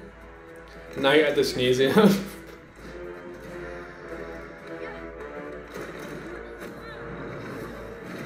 Lips are so dry. Keeping up with the sneeze. Yeah. I saw an edit on Twitter that was that like keeping up with the sneeze, and it was amazing. Because like the way it was edited was just.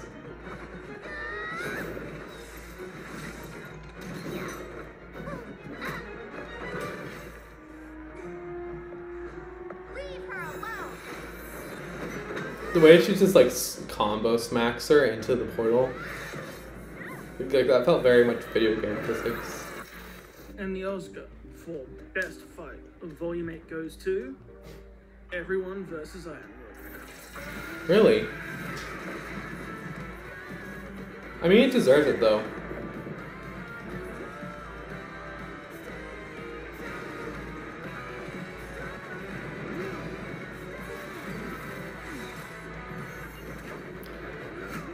Oscar popped off in this fight. And there's anime slash.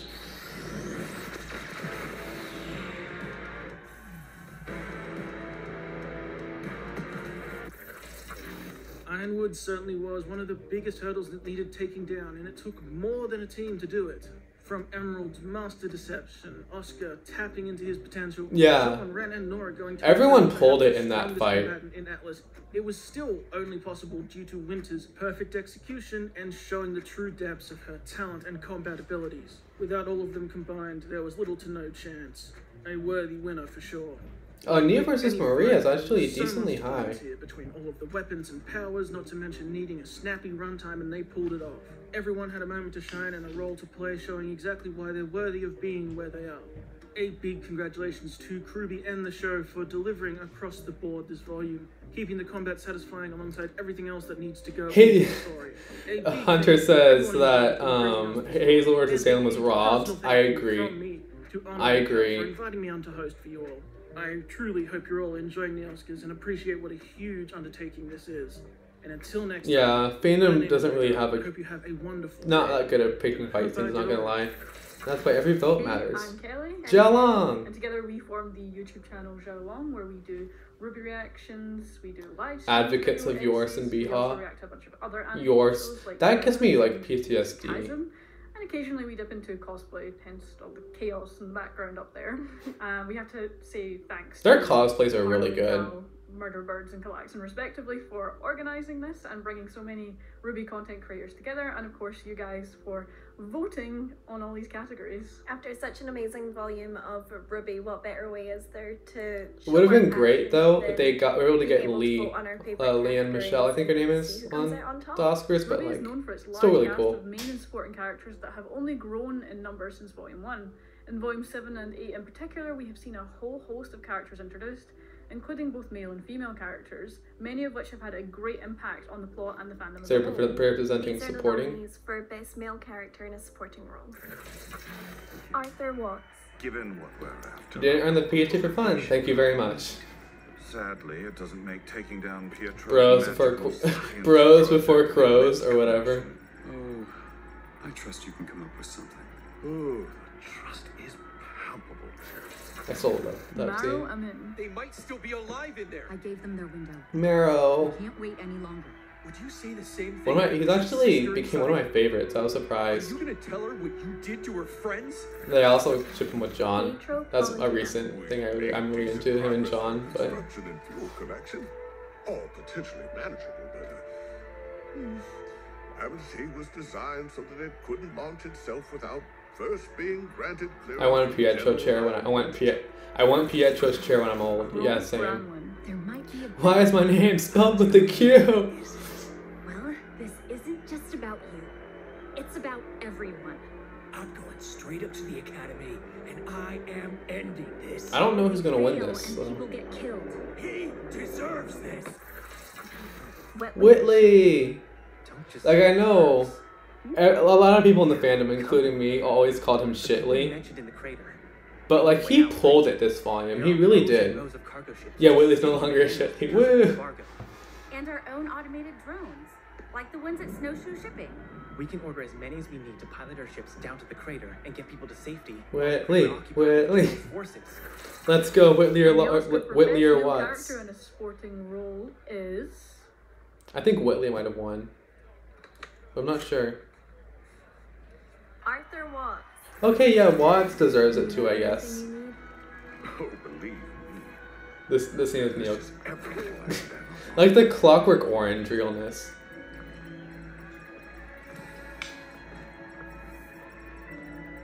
You deserve this, Arthur. We'll be back. Congratulations. He deserves it Arthur. though. You're Oh, my dead. voice cracked. You're dead. Sorry about it. But Whitley got to be absolutely 18? fair to Arthur, I Wow. thought this was his best season. Such a shame that he had to I mean, end like, by being dead. But Less than 3, really like did around put like it on a 3% high, point and difference though.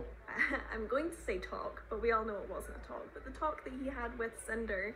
And Marrow and the way he Author, managed to, like, but take Marrow and over Watts only and was like a defense. 5%, like I 0.5%. thought that was a really standout performance for Arthur in that situation. So. I How think many it's well awards deserved. did Watts and Christopher take tonight? Ruby as a show would not have come as far as it has today without its diverse range of female characters, many of whom were given a chance to shine in a volume that took us to some really dark places and put these characters. Aw, Stars and Female Madams. character in a They donated like supporting $100. They said, "Viva la eternal Blake life." Belladonna. For every life, I think. I don't know what that means.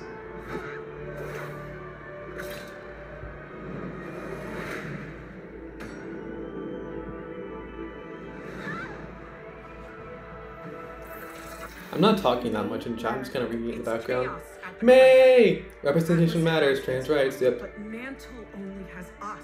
I hope May People are wins. dying. Oh wait, People are dying. but Blake, Yang, and Weiss are all supporting too, so I don't think so. No. Mantle needed me. And to the Marigolds, that meant I wasn't their son anymore. And I made sure that everyone knew. Like the fact this means so much to so many people. Neopol. Not me, obviously. I much like her speech, but Now isn't the time. it's back on. Yay, love that. She's right to be angry. A flavor of danger in every scoop. I should have brought my Neo hoodie into here. I love it so much. It came Sorry. Wednesday, I think. Wednesday or Thursday. I will get you Ruby Rose. Today. But to do that, I need to ask the lamp a question.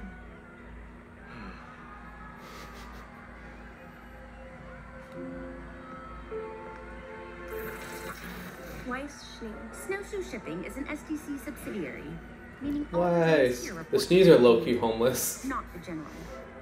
They The are. pneumatic tubes allow for desks refined in the crater to be sent straight up to Atlas. We just need to find the one for the military base. Trying to think what other categories is there left. That giant hound kicked us around like we were nothing. But Blake said you and the Shanice managed to take it down. Still having to one-up your big sis, huh? And the winner for Best Female Character. I chose to have it in the hat. That's cool. is- I'm sweating so much. I'm getting sidetracked, sorry. Yang, really? You were being optimistic. Look, blind optimism isn't great, but no optimism means we've already lost. I can see the argument for Blake and Weiss being supporting, but I think Yang should have been leading just because since episode 1 of Volume 8, it was Ruby versus not Ruby versus Yang, but you know what I mean? In case you didn't notice, my plan for Mantle didn't work either. But we got Oscar back and did a lot more that was never in the plan. Congratulations, Yang. I think that's a well-deserved win for this volume and everything that you had to go through. Yeah, you know, the whole punching the undead witch in a personal area and falling into super hell. Quite a lot. Yeah, there's a lot that happened for Yang in this volume, but I think Harriet was 7.5%. is obviously going through some things. Neo got 18. Wow, I'm surprised by that. May only got 13. You know, the first one to Salty about that, but okay. I'm sure that this win is gonna really make it all worthwhile. Make it worthwhile. Hi everyone. Sunny! My name is Sunny, Love and you. I'm so excited to be here presenting. I don't interact with her that much on Twitter. I need to. Thank you so much I follow her to and she Arnold follows and me. Cal for But inviting me to do this opportunity. It's super also the exciting. dress First time though. doing it, and there were some great The categories dress. this year. It was a great Like no one. right. So I'm super excited to see how this is all going to turn out. On my YouTube And the channel, makeup too, I didn't realize. And the earring, probably why I'm here, of course. she went all And, out. yeah, I Delightful love sunshine in the fandom, yeah. It generates some really good emotions in me, and it's just a fun time to watch. And I also The gloves, dabble in a too. few other anime-related Like, not a lot of people can topics pull and off videos. the gloves, For but she example, can. I have a pretty popular video where my boyfriend guesses characters from My Hero Academia. I love And those do things videos. like that It was sometimes, really and fun. It's really exciting and really fun. And IRL, I'm also into very different things, especially biology and research.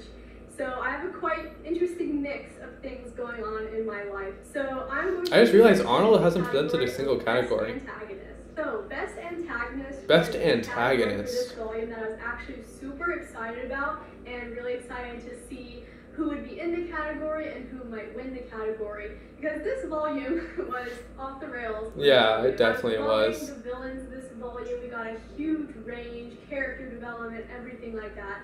So I'm very grateful also to be presenting this category. So without further ado, these are the nominees for Best Antagonist. Arthur Watts. What did you create instead? Payback is a bitch. Arthur. Cinder baby. You hate us because you ain't us. Cinder Fall. Failed you again, Master. They used the What the heck? So, Yang, Cal just put the numbers for the last thing. Yang got 14,000 votes. I couldn't stop them. I couldn't. There was only from escaping without putting the relics in jeopardy. around Ironwood. 25 point difference. Wow. What in God's name do you think you're doing, James? James. Have you lost your damn mind? Are you that scared? My face. Neapolitan. Like, I was like like pog face, but scared. Like that was back when we were like, oh yeah, Volume 8, it'll be dark, but it won't be that bad. Like the mutant 5 friends on an island. Salem. Remnant's 4D chess grandmaster. I think she might win. But like a lot of people have like normally I would say Ironwood would win, but a lot of people have problems with like I think I get like people's issues with it, but James as a villain wasn't really, you know. And the Oscar for Best Antagonist Goes to Salem. Really? Yeah, cool. She definitely deserves it. No cost is too great. You've done well, Cinder. Our work here is done. Very exciting. Oh my gosh, I'm so excited that Salem has won Best Antagonist this year. We got so much great Salem action in this volume. And So there's a person in the Ruby community named Salem. Like she's in like a lot of reactors chats and stuff. So we're all like at Salem, like he did it. R.I.P. to that guy. He was pretty cool. But yeah, Salem takes the cake. I also thought Ironwood might be a contender in this category, but obviously people have spoken. And congrats to Salem for winning Best Antagonist. Ladies and gentlemen, we have arrived at the final award of the show. The final award would not be the same without the leading characters whose strength and sacrifices carve a powerful, thought-provoking impression on the audience in a way that immortalizes them in discussions for volumes to come. These are the nominees for I'm sorry that thing is still on. I'm sorry. So I'm so sorry about that. Hazel Reynard. When you gave her me, I killed her over and And over again. Over again. When she was gone, it was only a few hours Gretchen will be proud. before she put herself back together.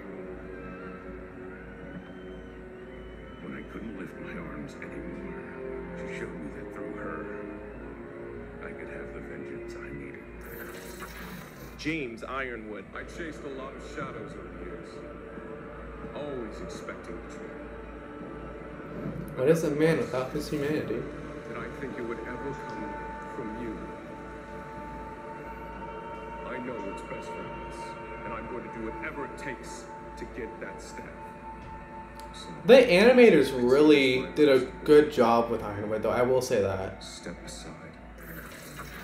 Jean Arc. Please, Winter, give us a chance to try to rescue him first.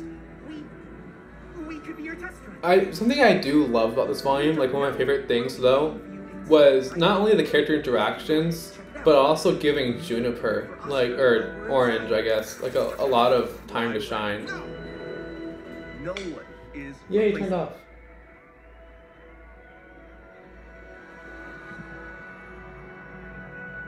Can't hide what's inside. I really believe that.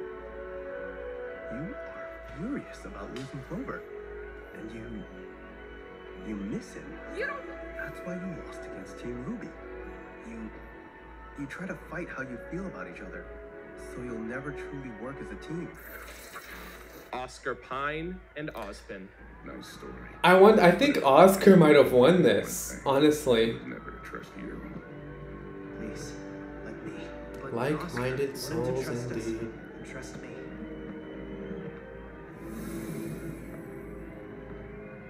Her name is Jin. Want her to come out of the lamp? Just say her name. She can still answer one more question.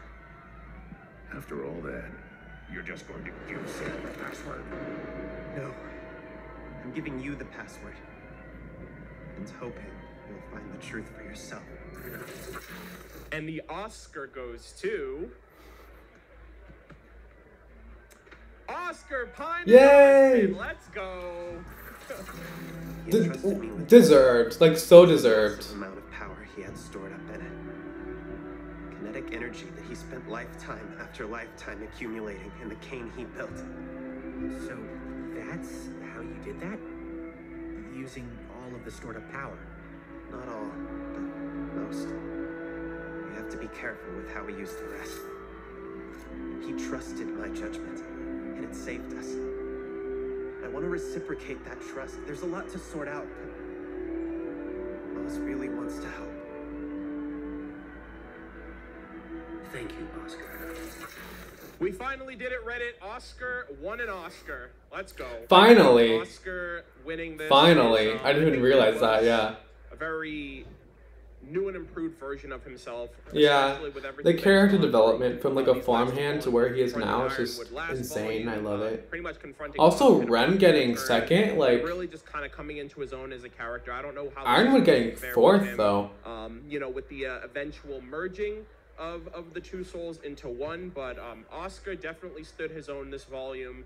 He was his own person. He made all the calls for himself. Ozpin really just let him take the reins for all the decisions that he made, and I think he definitely deserved this. Yeah, I think he definitely that's did. So true, especially because Oscar was really the driving force behind Hazel. And think about Yeah, like he influenced a lot of the plot, and also Emerald too. Like their side, right? Yeah, and yeah. so in a lot of ways, like he made decisions that Ozpin wouldn't have made. And so he's becoming almost like a better, more trusting version of like what Ozpin, I think, has always wanted to be, but could never let himself be because he's just lived too long. You know, like he's lost a lot of naivete, I guess. You know, and so now with Oscar, like he's a more simple and honest. Also, can I just say like how cute of a couple they are? Like Cal and Arnold are together. Like.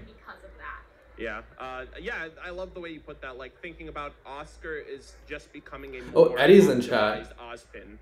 Eddie said rigged. I love that, and I think this is gonna make a lot of people happy because last year was the first Oscars that we ever did, and everyone was like, Oscar better win an Oscar, and I don't think he won anything. So. Well, I think this is well deserved this time. Congratulations, Oscar Pine. And these are the nominees for Best Leading Female Character. Best leading female character, last one. I highly doubt you're in the same place you used to. Okay, like Emerald cussing, like I mean, yeah. in this scene was You guys have hilarious. been getting your asses kicked. Some of that, my fault, but like, you're at war. You're gonna take hits. Look, I'm just going to be super pissed if you all finally decide to give up. It made me, this volume made me like Emerald a lot more. Like I did love her before, but I got hurt doing what I always do. Just another ditzy move from Nora. That's not true. How would you know?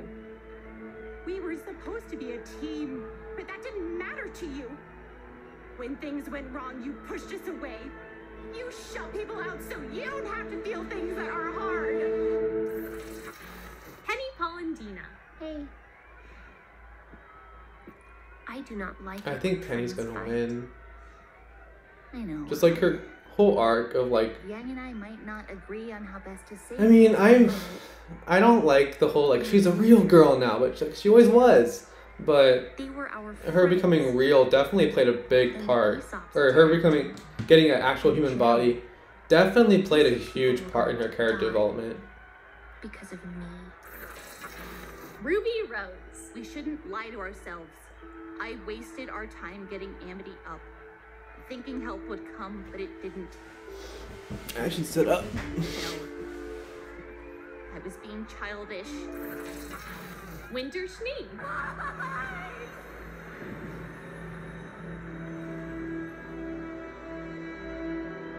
Like Winter in that moment, just like so many emotions throughout all this volume, and so many emotions just right now through the Oscars. Like really. You are going to pay for everything you've done. And the Oscar. Who's it gonna be? Penny Polendina. Penny. I mean, are we surprised? But I won't be gone. I'll be part of you. Good. I'm glad. like chills, just like so many emotions. I, for one, am really glad that Penny got this. 25%. That this may be the final year that she is eligible. I think that like Penny being gone for good played a big part into why she was first, I but will not stand for this.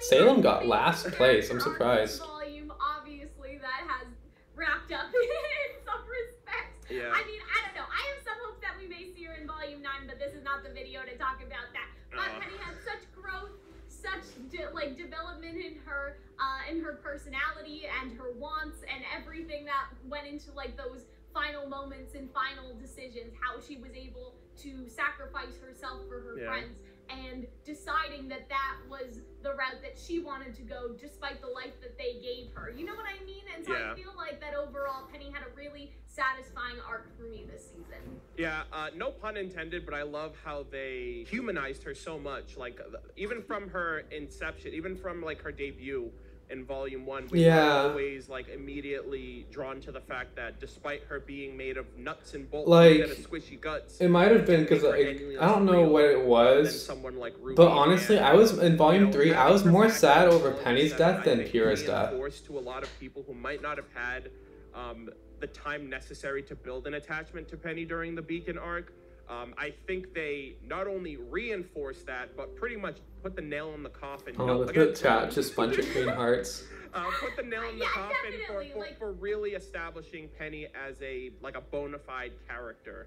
And so many people I think loved Penny more because of these past two seasons. So Definitely. I think that a lot of people at first they were like, they're bringing Penny back. Like they were a little hesitant about Yeah, I can see that. As you see her in Volume 7 and in Volume 8, I think a lot of people grew to love her in a way that they didn't necessarily love her before, and then so to have her taken away from us, right, hurt even more than I think it ever did in Volume 3. I think in a way that also immortalizes the character, right? For some characters, they're really defined by how they go out. You know, like Kira made a noble sacrifice. Penny did the same thing, and that's a part of the human experience to some degree. You know, dying for your loved ones, or sacrificing yourself, I should say, for your loved ones, whether it's a parent and child, or even in this case, friends. And I think Penny pretty much established that the one choice that she had, this is what I want to do with my life. And despite it being cut short, I think that made her a forever loved down my character. spine. For sure. And with that, ladies The and music. gentlemen, the Ruby Volume 8 Oscars Awards show. That was has the come to a Oscars. close. We really hope you guys enjoyed all of the work and effort that has gone into this. A big shout out to everybody that has helped. Yeah, shout out to all of us who, shout out to Arnold and Cal especially, but shout out to Star, shout out to Dan, shout out to Sunny, shout out to Xiaolong. Was really great to put together. Yes, it was a pleasure doing Shout out to Hunter, shout out to that you guys check them Someone's out. of Sanity, like so many people. Like thank you to everyone. And you guys should also check out the artist that made our thumbnail, Keith. Oh yeah, His link will be down below too, and so you guys can go commission him and all of that stuff.